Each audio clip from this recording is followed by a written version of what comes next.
Hi governments welcome to my channel. இன்றைக்கி நம்மளுடைய சேனலில் பார்த்தீங்கன்னா 6ஆம் வகுப்பு தமிழ் புத்தகத்தில் இருக்கக்கூடிய லெசன்ஸ் ஃபுல்லாகவே ஒரே வீடியோவில் பார்க்கலாங்க. ஓகேங்களா?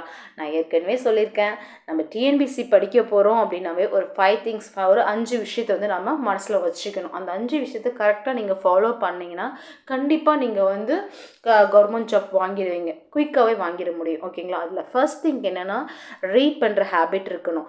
அதாவது நம்மளுடைய சிலபஸில் இருக்கக்கூடிய அனைத்து டாப்பிக்கும் ஜஸ்ட் ஒன்ஸ் நீங்கள் வந்து ரீட் பண்ணியிருக்கணும். ரெண்டாவது விஷயம் பார்த்தீங்கன்னா அண்டர்ஸ்டாண்டிங், நீங்கள் படித்ததை நல்லா புரிஞ்சுக்கணும். மூணாவது விஷயம் பார்த்தீங்கன்னா ரிப்பிட்டேஷன், அதாவது ரிவிஷன்ஸ் வந்து இருந்துகிட்டே இருக்கணும். நாலாவது விஷயம் வந்து ப்ரீவியஸ் இயர் கொஷின் பேப்பர்ஸை நல்லா அனலைஸ் பண்ணணும். அதோட நிறைய டெஸ்ட் பேட்சஸ் போட்டு நீங்கள் நிறைய டெஸ்ட் எழுதி பார்க்கணும். இந்த 4 விஷயத்தையும் ஜஸ்ட் வந்து ஒரு 6 மந்த்தோ இல்லை வந்து 1 இயர் வரைக்குமோ ட்ரை பண்ணிவிட்டு, இல்லை நான் இங்கே ஒரு 2-3 டைம் ஃபெயில் ஆகிட்டிங்கன்னா அதை விட்டுட்டு போகிற பழக்கமாக இருக்கக்கூடாது. இந்த 4 விஷயத்தையும் நீங்கள் கையில் ஜாப் ஆர்டர் வாங்குற வரைக்கும் நீங்கள் என்ன பண்ணணும், யூஸ் பண்ணிகிட்டே இருக்கணும். நல்லா படிச்சுட்டே இருங்க. கண்டிப்பாக அந்த கன்சிஸ்டன்சி, 5th ஒன் வந்து கன்சிஸ்டன்சி, அந்த விடாமுயற்சியோடு நீங்கள் படிச்சிங்கன்னா கண்டிப்பாக டெஃபினட்டாக உங்களால் வந்து ஒரு கவர்மெண்ட் ஜாப், உங்களுக்கு பிடிச்ச ஒரு நல்ல ஜாப்போட நீங்கள் லைஃப்பை வந்து செட்டில் பண்ண முடியும். ஓகேங்களா? சரி, வாங்க நம்மளுடைய கிளாஸ்க்கு போகலாம். இதில் ஃபர்ஸ்ட் லெசன் பார்த்தீங்கன்னா வளர்த்தமிழ். அந்த வளர்த்தமிழை வந்து தமிழ் அப்படின்னாவே வந்து மூத்த மொழின்னு சொல்லுவோம், இளமையான மொழி அப்படின்னு சொல்லுவோம். எளிமையானது, இனிமையானது, வழமையானது, காலத்திற்கு ஏற்றவரை நம்மளுடைய தமிழ் மொழி பார்த்தீங்கன்னா தன்னைத்தானே வந்து மாற்றிக்கொள்ளும் தன்மை கொண்டது அப்படின்னு சொல்கிறாங்க. இந்த தமிழ் மொழி தமிழ் மொழின்றதை விட மொழி அப்படின்னாவே என்ன, மனித இனம் பரிணாம வளர்ச்சியின் சிறப்புகளில் ஒன்று தான் என்னது, மொழி. மனித இன பரிணாம வளர்ச்சியின் சிறப்புகளில் ஒன்று எது, மொழி. அந்த மனிதனை பிற உயிர்களிடமிருந்து வேறுபடுத்தியும் மேம்படுத்தியும் காட்டுவது மொழி.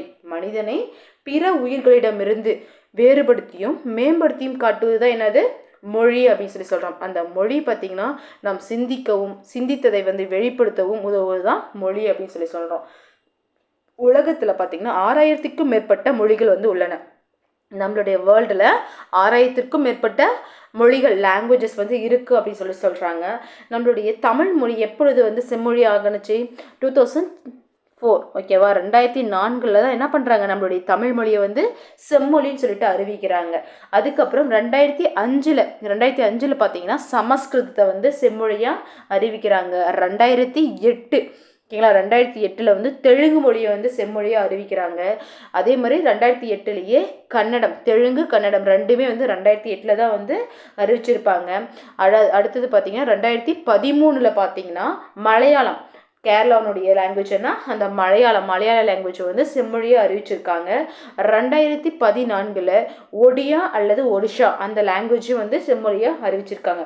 இது வரைக்கும் 6 லாங்குவேஜஸை வந்து செம்மொழியாக அறிவிச்சிருக்காங்க. 2004 அப்படின்னா தமிழ், 2005 வந்து சமஸ்கிருதம், 2008 வந்து கன்னடம் மற்றும் தெலுங்கு, 2013 பார்த்தீங்கன்னா மலையாளம், 2014 ஒடிஷா அல்லது ஒரியா, இந்த 2 லாங்குவேஜஸை வந்து அவங்க என்ன பண்ணியிருக்காங்க, செம்மொழியாக வந்து இது மாதிரி 6 லாங்குவேஜஸையும் செம்மொழியாக அறிவிச்சிருக்காங்க. ஓகேங்களா? நெக்ஸ்ட்டு பாருங்கள், நம்மளுடைய தமிழ் மொழி வந்து மிகச்சிறப்பு வாய்ந்த செம்மொழியாகும் சொல்கிறாங்க. இந்த செம்மொழி தான் 2004 சொன்னோம். ஓகேங்களா? நம்மளுடைய தமிழ் மொழியை பற்றி நம்மளுடைய பாரதியார் சொல்லியிருக்காராம். என்ன சொல்லியிருக்காருன்னா, யாமறிந்த மொழிகளிலே தமிழ் மொழி போல் இனிதாவதும் எங்கு காணோம், யாமறிந்த மொழிகளிலே தமிழ்மொழி போல் இனிதாவது எங்கும் காணோம் அப்படின்ற பாடல் வரிகளை வந்து யார் சொல்லியிருக்காரு, அந்த தமிழ் மொழியின் இனிமையை பற்றி நம்மளுடைய பாரதியார் வந்து சொல்லியிருக்காரு. தமிழ் மொழியின் இனிமையை பற்றி யார் சொல்லியிருக்காங்க, நம்மளுடைய பாரதியார். அது மட்டும் இல்லாமல் நம்மளுடைய தமிழ் வந்து மூத்த மொழி, தொன்மையான மொழி அப்படின்னு சொல்லிட்டு நம்மளுடைய பாரதியார் என்ன சொல்கிறாருன்னா, என்று பிறந்தவள் என்று உணராத இயல்பினலாம் எங்கள் தாய், என்று பிறந்தவள் என்று உணராத இயல்பினலாம் எங்கள் தாய் அப்படின்னு சொல்லிட்டு பாரத தாயின் தொன்மையை பற்றி நம்மளுடைய பாரதியார் சொல்றாராம். ஸோ அப்போ பாரதியார் வந்து தமிழினுடைய இனிமையை பற்றி என்ன சொல்றாங்க, யாமறிந்த மொழிகளிலே தமிழ் மொழி போல் எளிதாவது எங்கு காணோம்.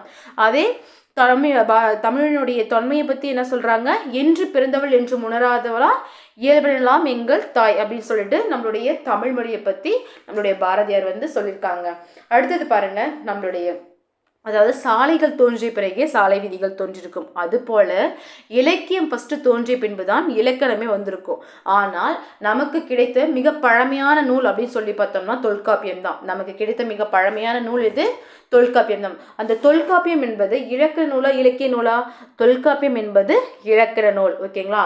எழுத்து சொல் பொருள் என்ற 3 இதுக்கும் சொல்லக்கூடியதான் நம்மளுடைய தொல்காப்பியம். அந்த தொல்காப்பியம் ஒரு விதமான இலக்கண நூல், அது இலக்கிய நூல் கிடையாது. அப்ப அதுக்கு முன்பே இலக்கிய நூல் இருந்திருக்க வேண்டும்.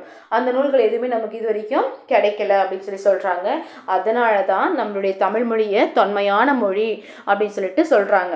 அடுத்தது எளிய மொழி அப்படின்றாங்க நம்மளுடைய தமிழ் மொழி. ஆமா, நம்ம தமிழ் மொழி பார்த்தீங்கன்னா பேசவும் படிக்கவும் எழுதவும் உகந்த மொழி. அதே மாதிரி இந்த தமிழ் மொழியில பார்த்தீங்கன்னா வளஞ்சொலி எழுத்துக்கள் அதிகமாக இருக்குன்னு சொல்லுவாங்க. நம்மளுடைய தமிழ் மொழியில வளஞ்சொலி எழுத்துக்கள் எப்படி இருக்குமா? ரொம்ப அதிகமாக இருக்குன்னு சொல்றாங்க. இடஞ்சொலி எழுத்துக்கள் கம்மியாக தான் இருக்கும். ஆனால் வளஞ்சொலி எழுத்துக்கள் அதிகமாக இருக்கும். வளஞ்சொலி எழுத்துக்கள்லாம் ஒன்றும் இல்லைங்க, வலது பக்கமாக போகிற மாதிரி எழுதுறது எல்லாமே வளஞ்சொலி எழுத்துக்கள். அதே நம்ம எழுதும்போது இடது பக்கமாக எழுதுறது எல்லாமே இடஞ்சொலி எழுத்துக்கள். ஓகேங்களா? சரி, வாங்க அடுத்தது பார்க்கலாம்.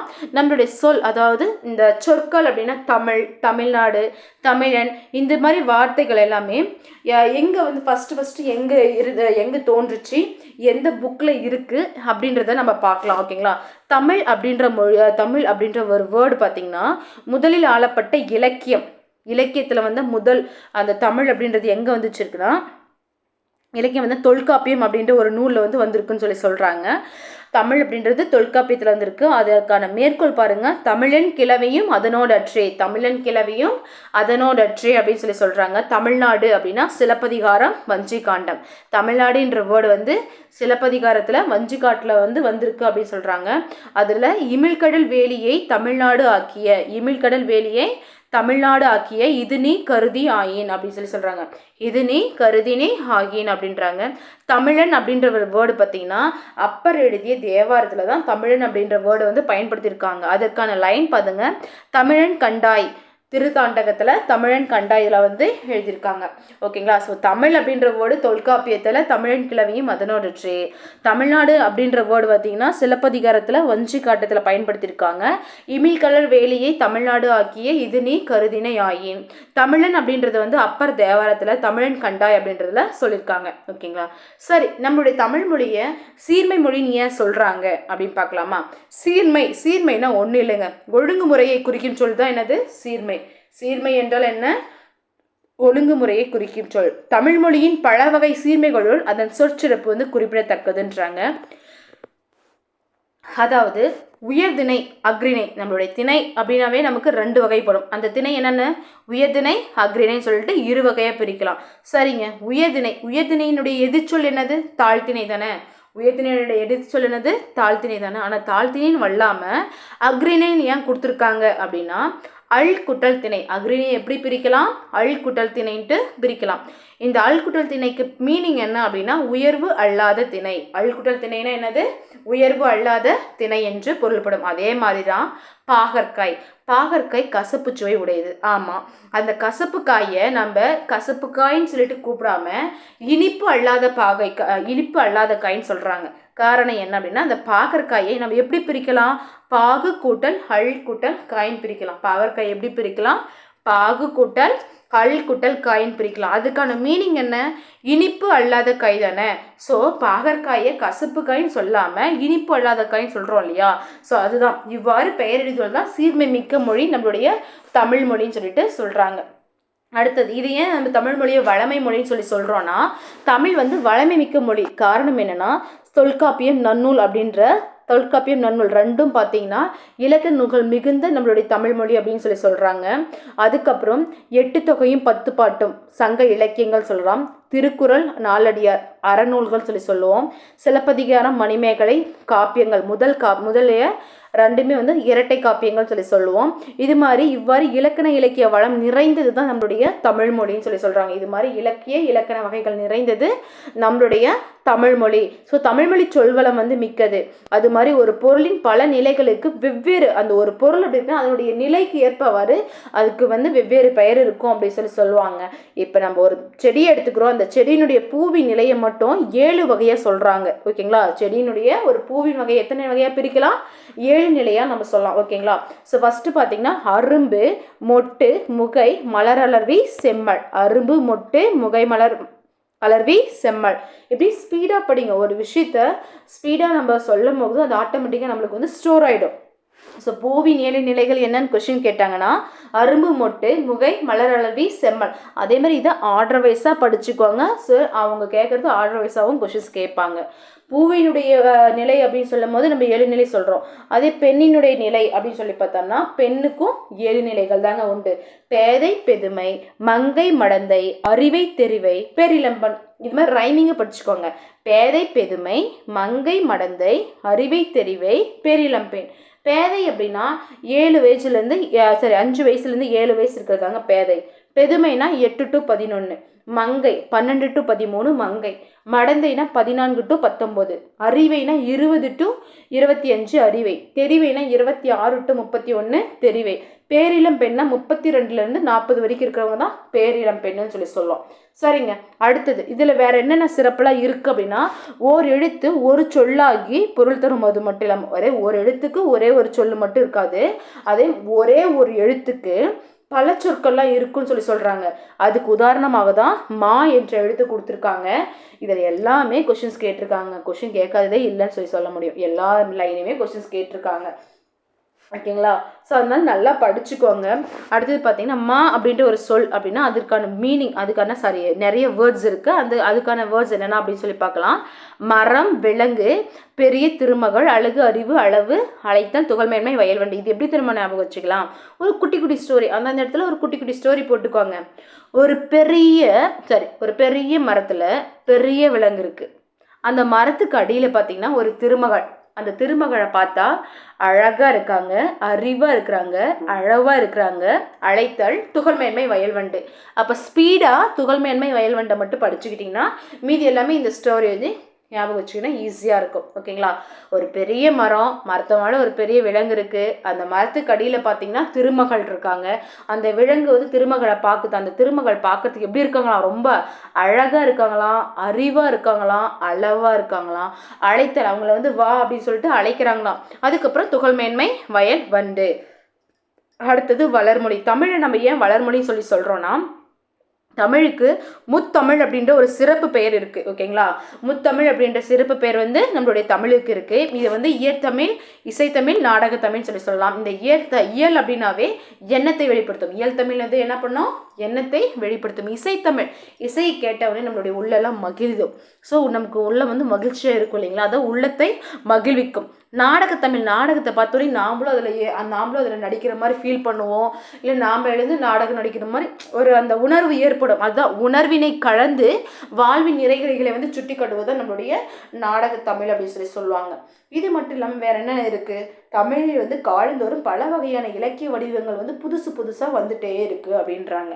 அதில் கவிதை இருக்கு இல்லைங்களா. அந்த கவிதைக்கும் உரைநடைக்கும் நிறைய டிஃப்ரெண்ட்ஸ் டைப்ஸ் ஆஃப் வடிவங்கள் வந்துட்டுருக்கு அப்படின்றாங்க. கவிதை அப்படின்னா கவிதையுடைய செய்யுள்னாலையும் கவிதை தான், கவிதைனாலையும் கவிதை தான், புது கவிதைனாலையும் கவிதை தான், துளிப்பானாலையும் கவிதை தான். ஸோ செய்யுள், கவிதை, புது கவிதை, துளிப்பா இது நாலுமே வந்து கவிதை வடிவம் தான். அதே உரைநடை வடிவம்னா கட்டுரை, புதினம், சிறுகதை. உரைநடை வடிவம்னா கட்டுரை, புதினம், சிறுகதைன்னு சொல்லி சொல்லலாம். ஓகேங்களா.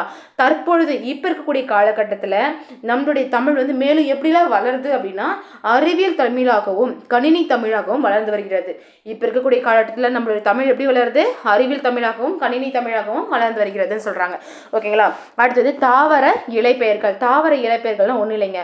ஆளரசு, மாப்பழ, வாழையை வந்து இலைன்னு தான் நம்ம சொல்லுவோம். அகத்திக்கீரை, பசலைக்கீரை, முருங்கைக்கீரை, அருகு, கோரை, புல்லு, நெல்வரகு, தாள், மல்லி, தழை, சப்பாத்தி கள்ளி தாழை, மடல், கரும்பு நாணல், தோகை, பனை, தென்னை, ஓலை, கமுகுனா பாக்குங்க.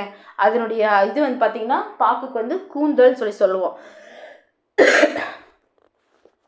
நெக்ஸ்ட்டு புதுமை மொழி.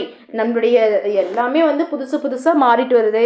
நிறைய விஷயம் வந்து முன்னேற்றம் அடைஞ்சிட்டே வருது இல்லைங்களா. அதனால் நம்மளுடைய தொழில்நுட்பத்துக்கு ஏற்ப அதில் பார்த்திங்கன்னா இணையம், முகநூல், புலனம், தொடுது குரல் தேடல், தேடு பொறி, செயலை, தொடுதிரை சொல்லிட்டு முதலிய சொற்களை வந்து நம்ம உதாரணமாக எடுத்துக்காட்டுக்கு சொல்கிறோம்.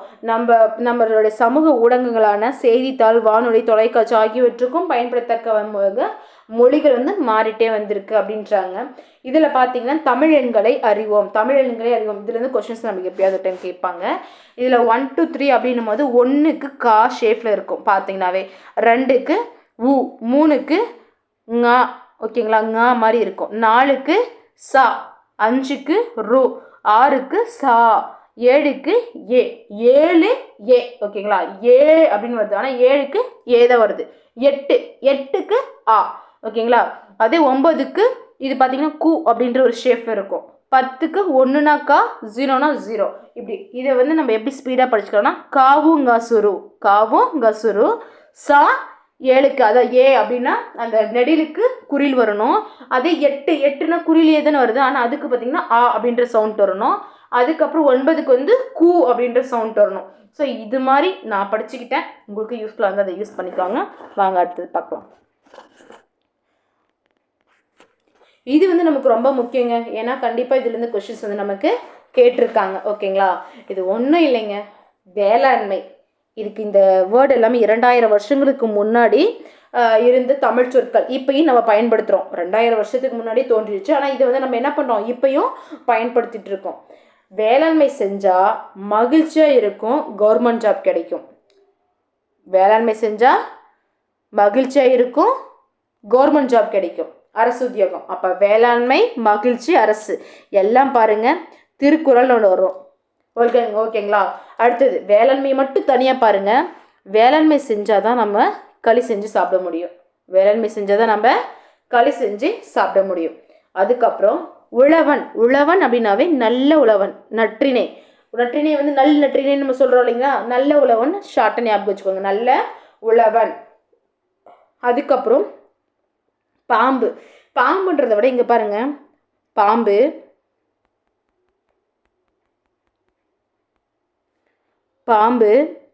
முதலை,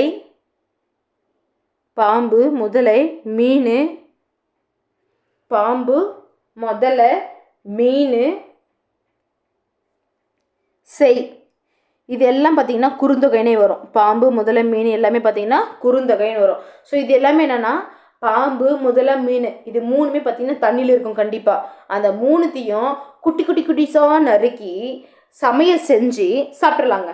ஓகேங்களா. பாம்பு, முதலை, மீனை நம்ம என்ன பண்ணுறோம், குட்டிஸாக நறுக்கி சமையல் செஞ்சு சாப்பிட்றோம். ஸோ இதில் தான் நமக்கு வந்து பாம்பு, முதலை, மீன், செய் இது எல்லாமே குறுந்தொகை. குட்டிஸாக நறுக்கிறது வந்து குறுந்தொகை. இப்படி ஞாபகம் வச்சுக்கோங்க. அடுத்தது பாருங்கள், உழவர். நம்ம பார்த்துட்டோம், உழவர்னா நல்ல உழவன். பாம்பு, முதலை, மீன் இது எல்லாத்தையும் குட்டிஸாக நறுக்கி சமையல் செஞ்சு சாப்பிட்டுட்டோம். அடுத்தது வெள்ளம் வருதுனாவே என்ன பண்ணுவாங்க, எல்லாருமே பதற்றமாக இருப்போம் இல்லைங்களா, ஐயோ என்ன ஆயிடுமோன்னு சொல்லிட்டு. ஸோ வெள்ளம்னா பதிற்று பத்து. வெள்ளம்னா என்னது, பதிற்று பத்து. எந்த இடத்துல வந்தாலும் பதட்டம் அப்படின்ற ஒரு வேர்டு ஞாபகம் வச்சுக்கோங்க. அது வச்சிங்கன்னா கொஞ்சம் ஈஸியாக ஞாபகம் வரும். ஓகேங்களா. வெள்ளம்னாவே பதிற்று பத்து அப்படின்னு சொல்லலாம். அதுக்கப்புறம் கோடை காலத்தில் வந்து மருந்து சாப்பிடணும். சரி, கோடை மருந்து ரெண்டும் பார்த்தீங்கன்னா அகநானூறு தான் வரும். கோடை மருந்து வந்து அகநானூறு. கோடை காலத்தில் மருந்தை அகத்துக்கு தான் எடுத்துக்கணும், புறத்துக்கு எடுத்துக்க மாட்டாங்கன்னு வச்சுக்கோங்களேன். கோடை காலத்தில் மருந்தை வந்து நம்ம அகத்துக்கு நம்மளுடைய உடம்பு உள்ளுக்கு தான் வந்து நம்ம மருந்து எடுத்துக்கிறோம் அப்படின்னு ஞாபகம் வச்சுக்கோங்க. அப்போ கோடை மருந்து அகத்துக்கு அப்படின்னு வச்சுக்கோங்க. கோடை மருந்து அகத்துக்கு அப்படின்ற ஒரு வேர்டு வச்சுக்கோங்க. நெக்ஸ்ட் வந்து உலகத்தில் உயிர்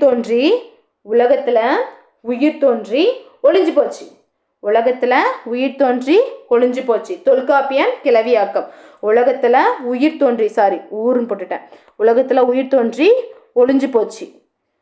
எல்லாம் பார்த்தீங்கன்னா இது 3மே தொல்காப்பியம் கிளவியாக்கம். உலகத்தில் உயிர் தோன்றி ஒளிஞ்சு போச்சு அப்படின்னாவே கிளவி ஆகிட்டு தானே சாவுங்க. அப்போ வந்து தொல்காப்பியம் கிளவியாக்கம். உலகத்தில் உயிர் தோன்றி ஒளிஞ்சு போச்சு அப்படின்னா என்னது, தொல்காப்பியம் கிளவியாக்கம். அதுக்கப்புறம் மருந்து நம்ம சாப்பிட்டு சொல்லிட்டோம். அடுத்தது வாங்க, ஒரு ஊரில் இருக்கிறவங்க அன்பாக இருக்கிறாங்க. ஸோ அவங்க அன்பாக இருக்கும் போது என்ன இருக்குது, அவங்களுக்கு வந்து புகழ் எல்லாமே நிறைய வருது. ஸோ புகழ் வந்துட்டு சென்றுட்டாங்கன்னா போயிட்டாங்கன்னு அர்த்தம். ஒரு ஊரில் இருக்கிறவங்க அனைத்து பேருமே அன்பாக இருக்கிறாங்கன்னு வச்சுக்கோங்க. அன்பாக இருக்கிறதுனால அவங்க அந்த ஊருக்கே புகழ் வருது. புகழ் வந்த பிறகு போயிட்டாங்க. தொலைஞ்சு போயிட்டாங்க. ஏன்னா தொல்காப்பியம் இதில் வரும் மெயினாக. இது வந்து தொல்காப்பியம், அதனால் வந்து தொலைஞ்சு போயிட்டாங்க, சென்றுட்டாங்க. எங்கே சென்றுட்டாங்க? தொலைஞ்சு போயிட்டாங்க. ஓகேங்களா? சரி, ஊரில் அன்பானவங்க அன்பாக இருக்கிறாங்க, அதனால் அந்த ஊருக்கே வந்து புகழ் வருது. அதுக்கப்புறம் அந்த ஊரே எங்கேயோ சென்றுச்சு, எங்கே போச்சுன்னு தெரில, அது தொலைஞ்சு போச்சுன்னு வச்சுக்கலாம். ஓகேங்களா? அப்போ தொலைஞ்சு போச்சுன்னா தொல்காப்பியம். அப்போ ஊர் அன்பு புகழ் செல் அப்படின்னாவே அது 4த்துக்கு என்ன வரும்? தொல்காப்பியம் வரும்னு நினச்சிக்கோங்க. ஓகேங்களா? அடுத்தது உயிர். அது உலகத்தில் உயிர் தோன்றி ஒழிஞ்சு போச்சு சொல்லிட்டோமா? மகிழ்ச்சி அப்படின்னும் போது நம்ம சொன்னோம் வேளாண்மை செஞ்சால் மகிழ்ச்சியாக இருப்போம், கவர்மெண்ட் ஜாப் கிடைக்குன்னு சொன்னோமா? அதுவும் முடிஞ்சிச்சு. மீன், அதாவது பாம்பு முதல்ல மீன் இது எல்லாத்தையும் குட்டிச்சா நறுக்கி சமையல் செஞ்சு சாப்பிட்டோன்னு சொன்னோமா? அதுவும் முடிஞ்சிச்சு. புகழ்லாம் என்ன வரும் நம்ம சொன்னோம்? ஒரு ஊரில் அன்பானவங்க இருக்காங்க, அதனால் அவங்களுக்கு புகழ் வருது. அதுக்கப்புறம் அவங்க எங்கேயோ தொலைஞ்சு போயிட்டாங்க. செல்னா வந்து தொலைஞ்சு போயிட்டாங்க, அதுவும் முடிஞ்சிச்சு. அரசுனாவே நம்ம முன்னே சொல்லிட்டோம். அரசுனா நம்ம என்ன சொன்னோம்? வேளாண்மை செஞ்சால் மகிழ்ச்சியாக இருக்கும், கவர்மெண்ட் ஜாப் கிடைக்கும், அதுதான் அரசு. அதை குட்டியாக செஞ்சுட்டோம். செல் அதுவும் முடிஞ்சிச்சு. மீதி என்ன இருக்குது? பாரும் முடி மட்டும்தான் இருக்கும். பாலே ஆரம்பிக்கும். இது பானை, இது பே. பார்னா பெரும்பானாற்றுப்படை, பெரும்பானாற்றுப்படை. முடி தொல்காப்பியம் வினையல். முடினா என்னது? தொல்காப்பியம் வினையல் அப்படின்னு சொல்லலாம். முடி அப்படின்றது தொல்காப்பியம் வினையல். ஓகேங்களா? இவ்வளோதான். இது திருப்பும் நீங்கள் ரிப்பீட் பண்ணி பார்த்துக்கோங்க, ரொம்ப ஈஸியாக இருக்கும், மறக்க மாட்டீங்க.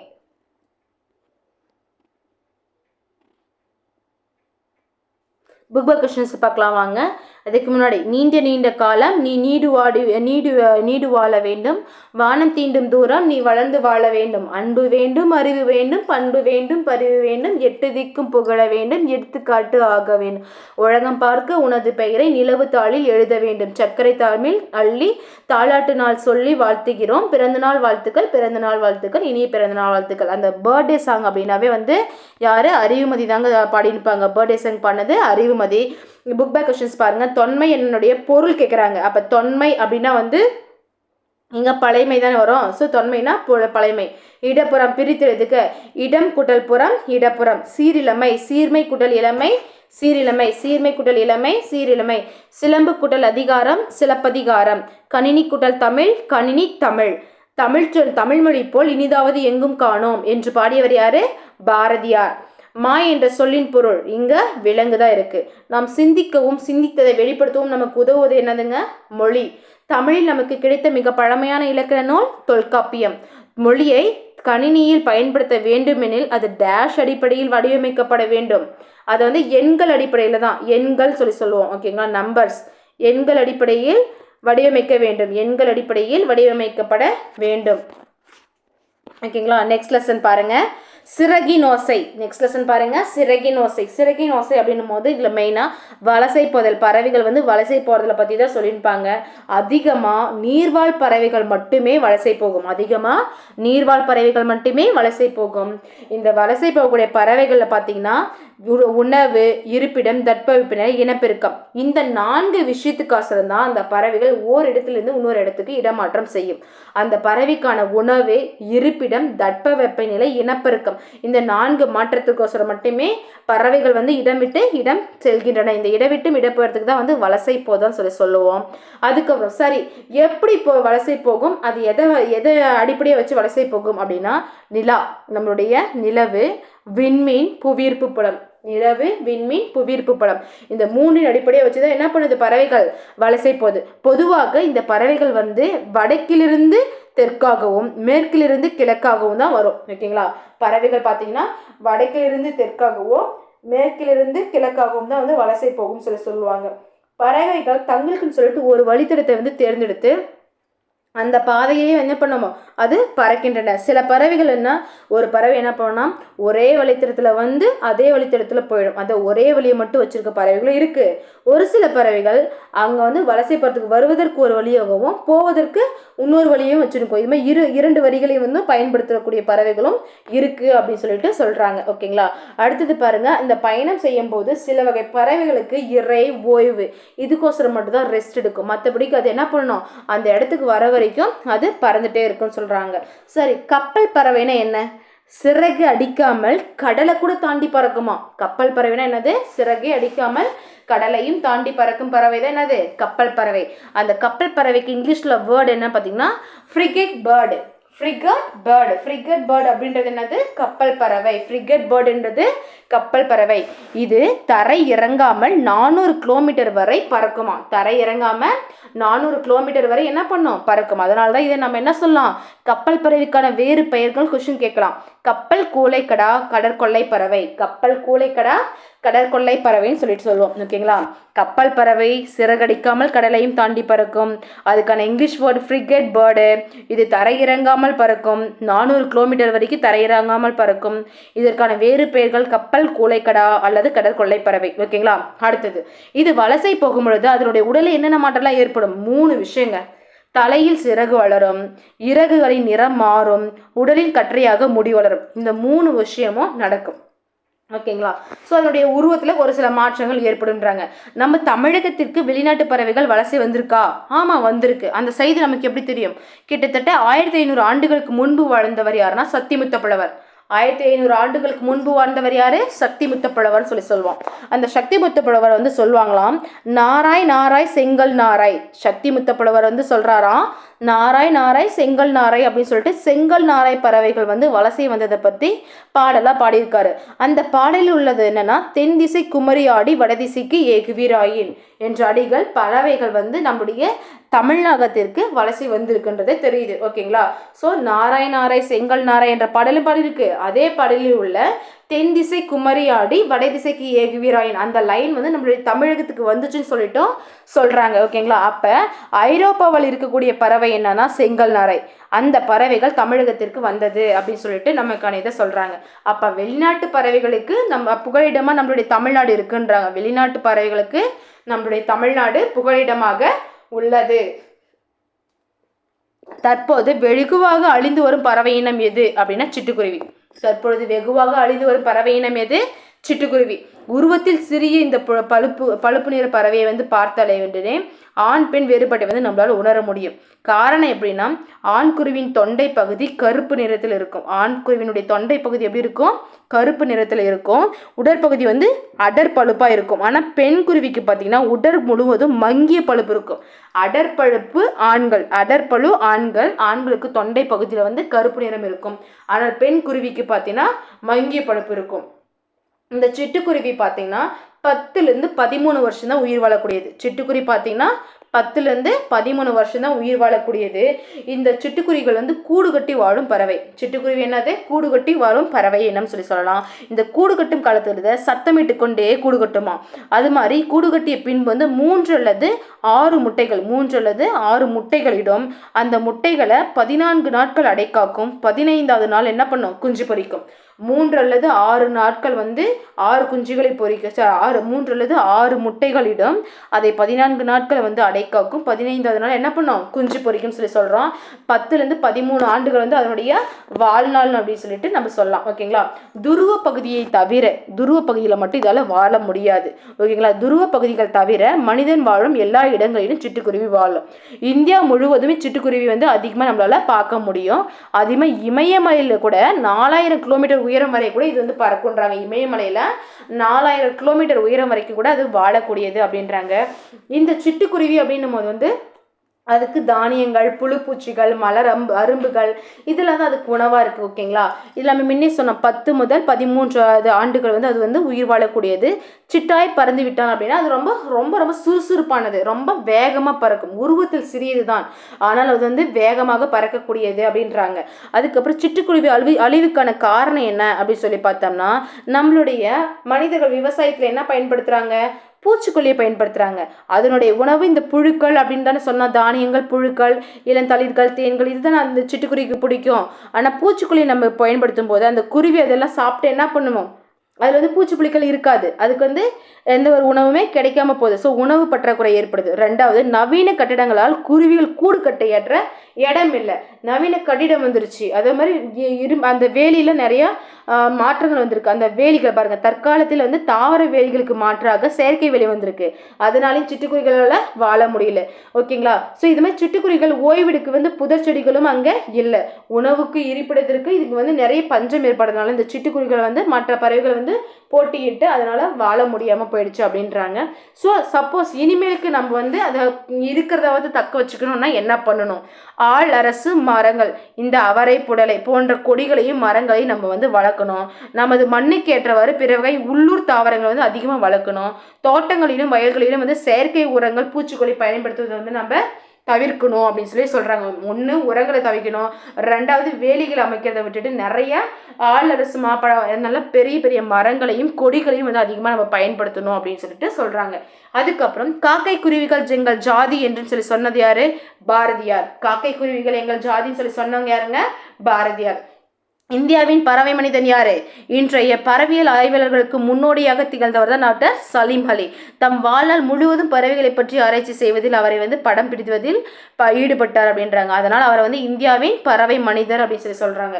டாக்டர் சலீம் அலி நம்ம என்ன சொல்றோங்க? இந்தியாவின் பறவை மனிதன் சொல்லி சொல்றோம். அவர் வந்து தன்னுடைய வாழ்க்கை வரலாற்று நூலுக்கு சிட்டுக்குருவியின் வீழ்ச்சி அப்படின்னு சொல்லிட்டு ஒரு பேர் வச்சிருக்காரு. தன்னுடைய வாழ்க்கை வரலாற்று பயோகிராஃபி, ஆட்டோபயோகிராஃபி வந்து எழுதியிருக்காரு. அந்த ஆட்டோபயோகிராஃபி நூலுக்கு என்ன பண்ணியிருக்காங்க? சிட்டுக்குருவியின் வீழ்ச்சின்னு சொல்லிட்டு நேம் வச்சிருக்காங்க.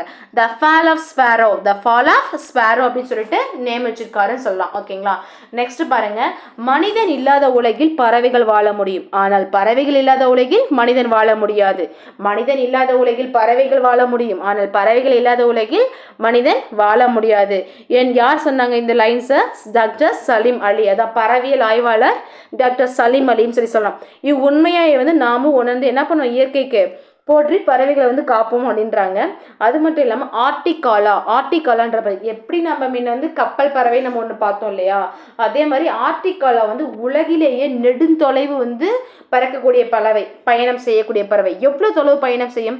22,000 கிலோமீட்டர் வரைக்கும் பயணம் செய்யும். 22,000 கிலோமீட்டர் வரைக்கும் பயணம் செய்யக்கூடிய பறவை தான் இந்த ஆர்டிகாலா அப்படின்னு சொல்லி சொல்கிறோம். பறவை பற்றிய படிப்புக்கு என்ன பேர் அப்படின்னா ஆர்னித்தாலஜி. பறவை பற்றிய படிப்புக்கு என்ன பேர்? ஆர்னித்தாலஜி. பறவை பற்றிய படிப்புக்கு என்ன பேருங்க? ஆர்னித்தாலஜின்னு சொல்லி சொல்லலாம்.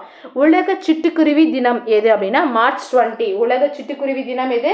மார்ச் 20. உலக சிட்டுக்குருவி தினம் மார்ச் 20ன்னு சொல்லி சொல்லலாம். உலக சிட்டுக்குருவி தினம் என்னது? மார்ச் 20.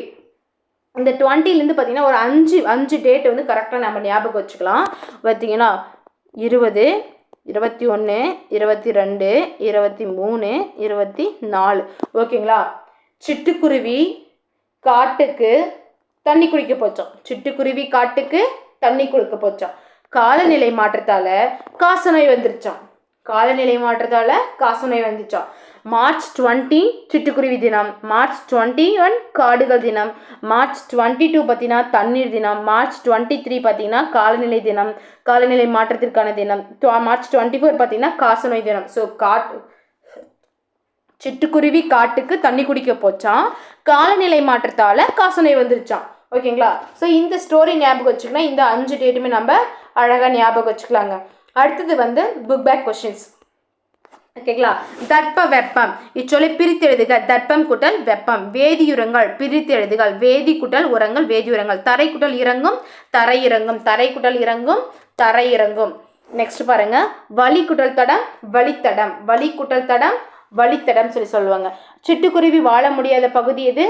துருவ பகுதியில் மட்டும்தான் அது வாழ முடியாது. மிக நீண்ட தொலைவு பறக்கும் பறவை, மிக நீண்ட தொலைவு 22,000 கிலோமீட்டர் வந்து பறக்கும். அதுதான் ஆர்டிக் ஆலா. மிக நீண்ட தொலைவு. கப்பலை அதாவது கடலையும் தாண்டி பறக்கும் பறவை கப்பல் பறவை. அதுக்கு கப்பல் கூளைக்கடா அல்லது கடற்கொள்ளை பறவைன்னு சொல்லி சொல்லுவோம்.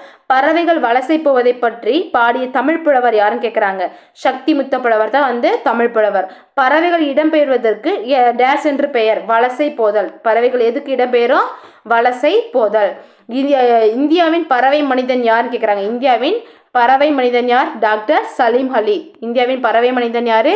டாக்டர் சலீம் அலி. பறவைகள் வலசை போகிற காரணங்கள் என்ன? ஏதாவது ஒன்று கேட்குறாங்க. அது என்னதுக்கு போகும்? நம்ம சொன்னோம், உணவு, இருப்பிடம், காலநிலை மாற்றம், அதாவது தட்பவெப்ப நிலை மாற்றம் மற்றும் இனப்பெருக்கம். ஓகேங்களா? ஓகே, நெக்ஸ்ட் பாருங்க. அடுத்த லெசன் கணினியின் நண்பன் அப்படின்னு சொல்லலாம். கணினியின் நண்பன்னா ஒன்றும் இல்லை, நம்மளுடைய அதாவது இப்போ இருக்கக்கூடிய டெக்னாலஜியில் வந்து கணினி எந்திரம் அப்படின்றது வந்து எல்லாமே வந்து சகஜமாக மாறிடுச்சு. ஸோ அந்த கணினி அப்படின்றது வந்து கணினியன் அப்படின்றது ஒரு ஃபாதர் வந்து தன்னுடைய மகனுக்கு வந்து வாங்கி கொடுக்குறாங்க. அதனால் அந்த பையன் வந்து அதை வச்சு என்னென்ன பண்ணுறாங்க அதை பற்றி அந்த படிக்கப்படுதான் இந்த கணினியின் நண்பனில் வந்து அந்த லெசன் நம்ம பார்க்க போகிறோம். இதில் பார்த்தீங்கன்னா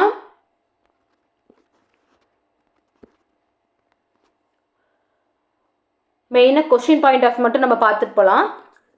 ஃபஸ்ட்டு கணினியை வந்து அதாவது ரோபோ அப்படின்ற ஒரு வேர்டை வந்து யார் வந்து மக்கள்கிட்ட வந்து கொண்டு வந்தாங்கன்னா காரல் கெபக் அப்படின்றவங்க செக்கு நாட்டை சேர்ந்தவர். காரல் கெபக் என்ன நாட்டை சேர்ந்தவர்?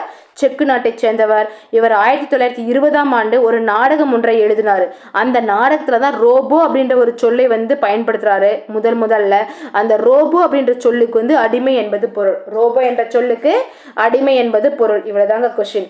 காரல் கெபக் தான் ஃபஸ்ட்டு யூஸ் பண்ணியிருப்பார். அவர் எந்த நாட்டை சேர்ந்தவர்? செக்கு நாட்டை சேர்ந்தவர்.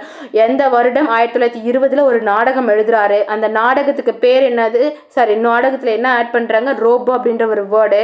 அந்த ரோபோன்ற வேர்டுக்கு வந்து என்ன பொருள் அப்படின்னா அடிமை. அவ்வளோதான். ஓகேங்களா? அதுக்கப்புறம் மனிதன் கண்டுபிடித்ததவே வந்து தானியங்கின்னு சொல்லி சொல்கிறாங்க. அதாவது மனிதர்கள் தம் வேலையை வந்து எளிதாக செய்யறதுக்கோசரம் எந்திரங்களை கண்டுபிடிக்கிறாங்க. அந்த எந்திரத்திற்கு வந்து அதை வந்து இயங்குவதற்கு மனித ஆற்றல் தேவைப்படுது இல்லையா? அந்த குறைய போக்க தான் வந்து மனுஷன் கண்டுபிடித்தது தான் தானியங்கி. அதாவது தானாக இயங்கக்கூடியது. தானியங்கினா ஒன்றும் இல்லை, அதாவது மனிதனை விட விரைவாக தானே செய்து முடிக்கும் எந்திரம் தான் தானியங்கின்னு சொல்லி சொல்கிறாங்க. ஒவ்வொரு தானியங்கியும் ஒரு கணினி வந்து இணைந்திருக்கும்னு சொல்லி சொல்லலாம். ஓகேங்களா? இதில் கொஸ்டின் இப்படி கேட்க மாட்டாங்க. மனித முயற்சிகளுக்கு மாற்றாக தானே இயங்கும் எந்திரம் தானியங்கி. தானே இயங்கும் எந்திரம் எதுன்னு கேட்பாங்க? தானியங்கி. இவை தோற்றத்திலும் மனிதர் போல இல்லாமல் இருக்கலாம், ஆனால் மனிதர்களை போல செயல்களை வந்து நிறைய செய்யும் சொல்லி சொல்றாங்க. இதை பத்தி இந்த தானியங்கிக்கு வந்து விளக்கம் கொடுத்தது யாரு? தானியங்கிக்கு விளக்கம் கொடுத்தது யாருன்னா பிரிட்டானிக்கா கலைக்களஞ்சியம். தானியங்கிக்கு வந்து விளக்கம் கொடுத்தது யாருங்க? பிரிட்டானிக்கா கலைக்களஞ்சியம் தான் வந்து தானியங்கிக்கு விளக்கம் கொடுத்துருக்கு. ஓகேங்களா? அடுத்தது இந்த சென்சார் அப்படின்னா என்னது? நுண்ணுணர்வு கருவிகளை தான் நம்ம என்ன சொல்றாங்க? சென்சார் என்னது? நுண்ணுணர்வு கருவிகள். நெக்ஸ்ட் பாருங்க, தொழிற்சாலையில் நம்ம இந்த தானியங்கிகள் வந்து எல்லா இடத்துலையும் இப்போ பயன்படுத்த ஆரம்பிச்சிட்டாங்க. மருத்துவம், தொழிற்சாலை, ஃபேக்ட்ரி எல்லா இடத்துலையுமே வந்து அவங்க பயன்படுத்துகிறாங்க. ஓகேங்களா? இதில் வந்து செயற்கை நுண்ணறிவுனா ஒன்றும் இல்லைங்க. செயற்கை நுண்ணறிவு வந்து ஆர்டிஃபிஷியல் இன்டெலிஜென்ஸை வந்து இது வந்து நிறைய வந்து பயன்படுத்தியிருக்காங்க. ஸோ அதை தான் இங்கே வந்து சொல்கிறாங்க. இதில் பாருங்கள், 1997 மே மாதம் வந்து ஒரு சதுரங்க போட்டி நடக்குது, செஸ் போட்டி. ஓகேங்களா? அந்த டைமில் வந்து உலக சதுரங்க வெற்றியாளர் யாருன்னா கேரி காஸ்ப்ரோ. உலக சதுரங்க வெற்றியாளர் யாரு? கேரி காஸ்ப்ரோ. அவர் கலந்துக்கிறாரு. அவருக்கு ஆப்போசிட்டில் யார் இருக்காங்கன்னா ஐபிஎம் நிறுவனத்தில் இருந்து டீப் ப்ளூ அப்படின்ற ஒரு மீத்திறன் கம்ப்யூட்டர் தான். ஐபிஎம் நிறுவனத்திலிருந்து டீப் ப்ளூ என்ற ஒரு மீத்திறன் கணினி தான் வந்து கலந்துக்குது. அந்த போட்டியில் யார் வின் பண்ணுறாங்கன்னா டீப் ப்ளூ தான் வந்து வின் பண்ணுது. ஓகேங்களா? டீப் ப்ளூ தான் வந்து வின் பண்ணுது. ஓகேங்களா? அதுக்கப்புறம் வேற என்னென்னதுக்குலாம் பயன்படுத்தியிருக்காங்கன்னா சோஃபியா அப்படின்றவங்களை பற்றி உலகிலேயே முதல் முறையாக சவுதி அரேபியா வந்து ஒரு ரோபோவுக்கு குடியுரிமை கொடுத்துருக்கு. ஓகேங்களா? சவுதி அரேபியா ஒரு ரோபோவுக்கு குடியுரிமையை வழங்கியிருக்கு. அது என்ன ரோபோனா சோஃபியா அப்படின்ற ஒரு ரோபோவுக்கு தான் வந்து குடியுரிமை கொடுத்துருக்கு. அப்போ சோஃபியாவுக்கு குடியுரிமை கொடுத்த நாடு எது? Saudi Arabia. உலகத்திலேயே ஃபர்ஸ்ட் டைம் அது. அதுக்கப்புறம் ஐக்கிய நாடு சபைன்னு சொல்கிறோம்ல, ஐநா. அந்த ஐநா பார்த்தீங்கன்னா அந்த ரோபியாவுக்கு புதுமைகளின் வெற்றியாளர் அப்படின்னு சொல்லிட்டு பட்டத்தை வந்து கொடுத்துருக்காங்க. அதுக்கப்புறம் உயிரில்லாத ஒரு பொருளுக்கு ஐநா சபை வந்து பட்டம் வழங்குவது இதுதான் ஃபர்ஸ்ட் டைம்னு சொல்லி சொல்கிறாங்க. உயிரில்லாத ஒரு பொருளுக்கு பட்டம் வழங்குவது இதுதான் ஃபர்ஸ்ட் டைமு. எந்திர மனிதனுக்கு இப்பட்டம் வழங்கப்பட்டதில் எனக்கு வந்து மற்றற்ற மகிழ்ச்சின்னு சொல்லி சொல்கிறாங்க. அவ்வளோதான். ஸோ இதில் வந்து நம்ம பார்க்க வேண்டியது இதுதாங்க நமக்கு மெயின். இதில் பார்த்தீங்கன்னா கேரல் கெபக் அப்படின்றவங்க இருக்காங்க. ஒரு செக்கு நாட்டை சேர்ந்தவர். அவர் வந்து செக்கு நாட்டை சேர்ந்தவர். 1920 நாடகம் ஒன்றை எழுதுறாரு. ரோபோ அப்படின்ற சொல்லை வந்து முதல்ல பயன்படுத்துறாரு. அப்புறம் ரோபோன்ற சொல்லுக்கு என்னது? அடிமை என்று சொல்லிட்டு பொருள் வரும். அதுக்கப்புறம் பார்த்தீங்கன்னா தானியங்கியை வந்து இவர் அறிமுகப்படுத்துறாங்க. மனித முயற்சிக்கு மாற்றாக தானே இயங்கும் இயந்திரம் என்னது தானியங்கி அப்படின்னு சொல்கிறோம். அந்த தானியங்கிக்கு வந்து விளக்கம் கொடுத்தது யாருன்னா வந்து பிரிட்டானிக்கா கலைக்கலைஞர் தான் விளக்கம் கொடுத்துருக்கும். நுண்ணறிவு கருவினா ஒன்றும் இல்லை, சென்சார் தான் நம்ம என்ன சொல்கிறாங்க நுண்ணறிவு கருவி அப்படின்னு சொல்கிறாங்க. அடுத்தது பார்த்தீங்கன்னா இதில் வந்து செயற்கை நுண்ணறிவு பற்றி வந்து சொல்லியிருப்பாங்க.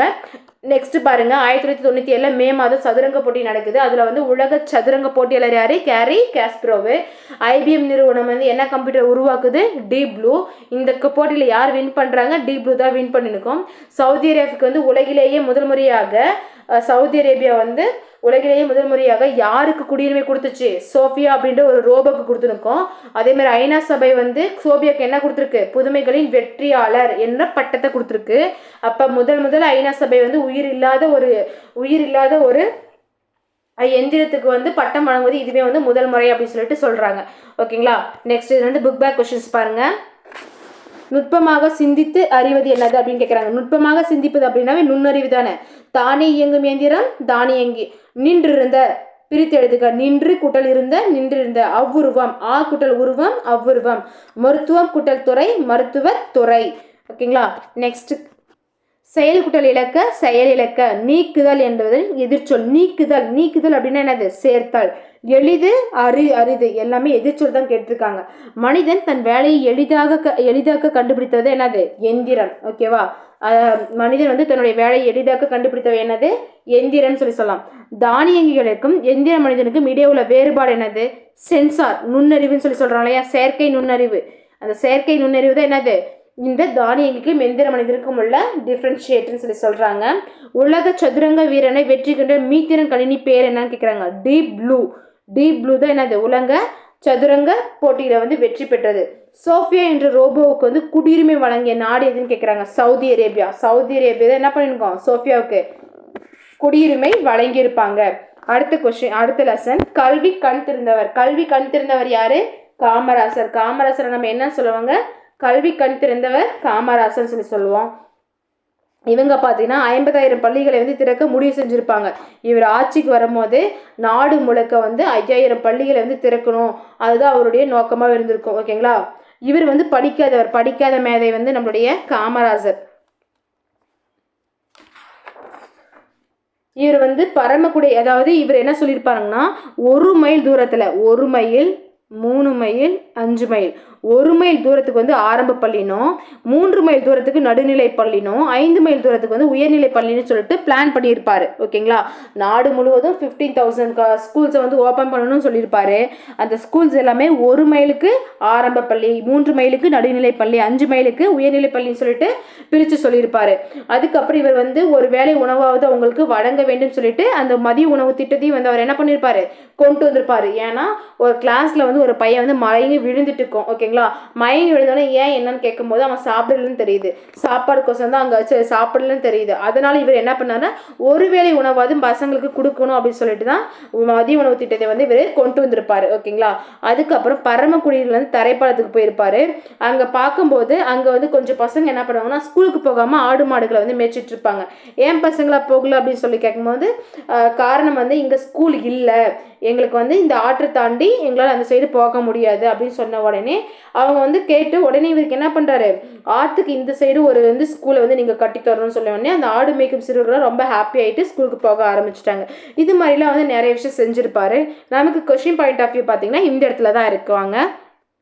கல்வி கண் திறந்தவர் என்று தந்தை பெரியாரால் மனதார பாராட்டப்பட்டவர் யாருன்னா காமராசரை கல்வி கண் திறந்தவர்னு சொல்லிட்டு யார் சொன்னாங்கன்னு கொஞ்சம் ரிப்பீட்டடாக கேட்டுட்டே இருக்காங்க பெரியார். ஓகேங்களா. நம்மளுடைய காமராசருக்குள்ள வேறு பெயர்கள் சிறப்பு பெயர்கள்ல என்னென்ன பெருந்தலைவர் காமராசர், படிக்காத மேதை, கர்ம வீரர், கருப்பு காந்தி, ஏழை பங்காளர், தலைவர்களை உருவாக்குபவர், இது எல்லாமே காமராசருடைய சிறப்பு பெயர்னு சொல்லலாம். ஓகேங்களா. காமராசர் வந்து காமராசர் கல்விக்கு என்னென்ன பணியெல்லாம் வேலை செஞ்சிருக்காரு அப்படின்னா காமராசர் வந்து முதலமைச்சராக பதவி ஏற்ற போது ஏறக்குறைய 6,000 பள்ளிகள் வந்து மூடியிருப்பாங்க. ஓகேங்களா. 6,000 ஸ்கூல்ஸ் வந்து துவக்கப்பள்ளி வந்து க்ளோஸ் பண்ணியிருப்பாங்க. அது எல்லாத்தையும் உடனடியே திறக்க சொல்லிட்டுக்குவாரு. மாநிலம் முழுவதும் அனைவருக்கும் இலவச கட்டாய கல்வி கொடுக்கணும் அப்படின்னு ஒரு சட்டத்தை வந்து இயற்றினாரு. ஓகேங்களா. மாநிலம் முழுக்க என்ன பண்ணுறாரு, இலவச கட்டாய கல்வி வந்து இயற்றுறாரு. மாணவர்கள் வந்து பசியின்றி படிக்கிறதுக்கு மதிய உணவு திட்டத்தை கொண்டு வராரு. மாணவர்கள் எல்லாமே பசியின்றி படிக்க என்ன கொண்டு வராங்க, மதிய உணவு திட்டம்.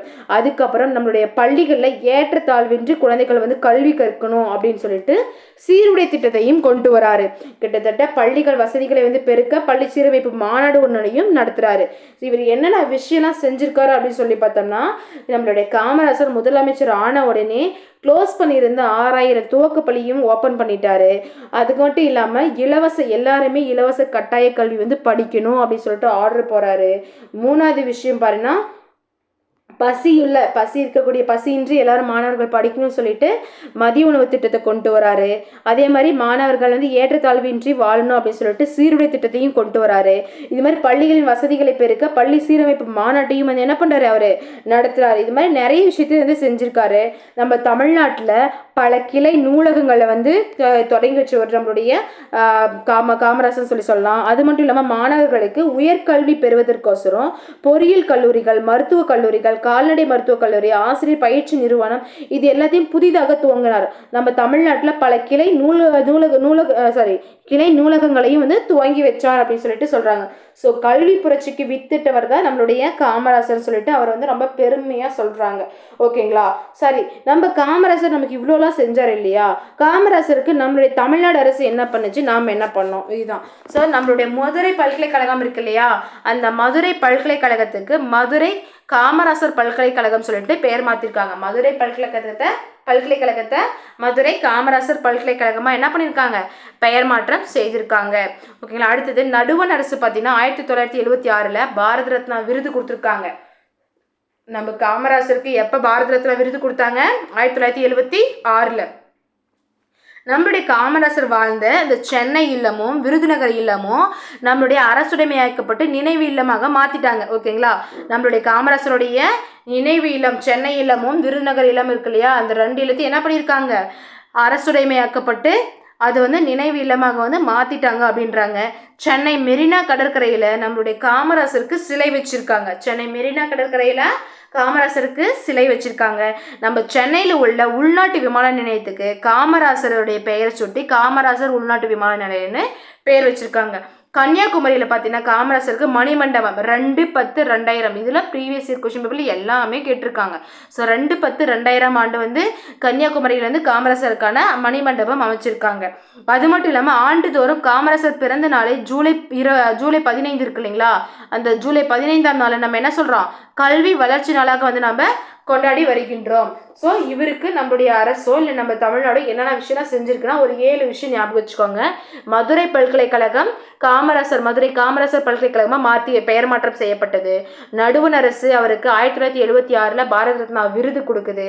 3வது காமராசர் வாழ்ந்த சென்னை இல்லமும் விருதுநகர் இல்லமும் அரசுடைமையாக்கப்பட்டுச்சு, அது நினைவு இல்லமாக மாற்றிட்டாங்க. 4வது சென்னை மெரினா கடற்கரையில் அவருக்கு சிலை வச்சுருக்காங்க. சென்னை உள்நாட்டு விமான நிலையத்துக்கு காமராசர் பேரை சூட்டியிருக்காங்க.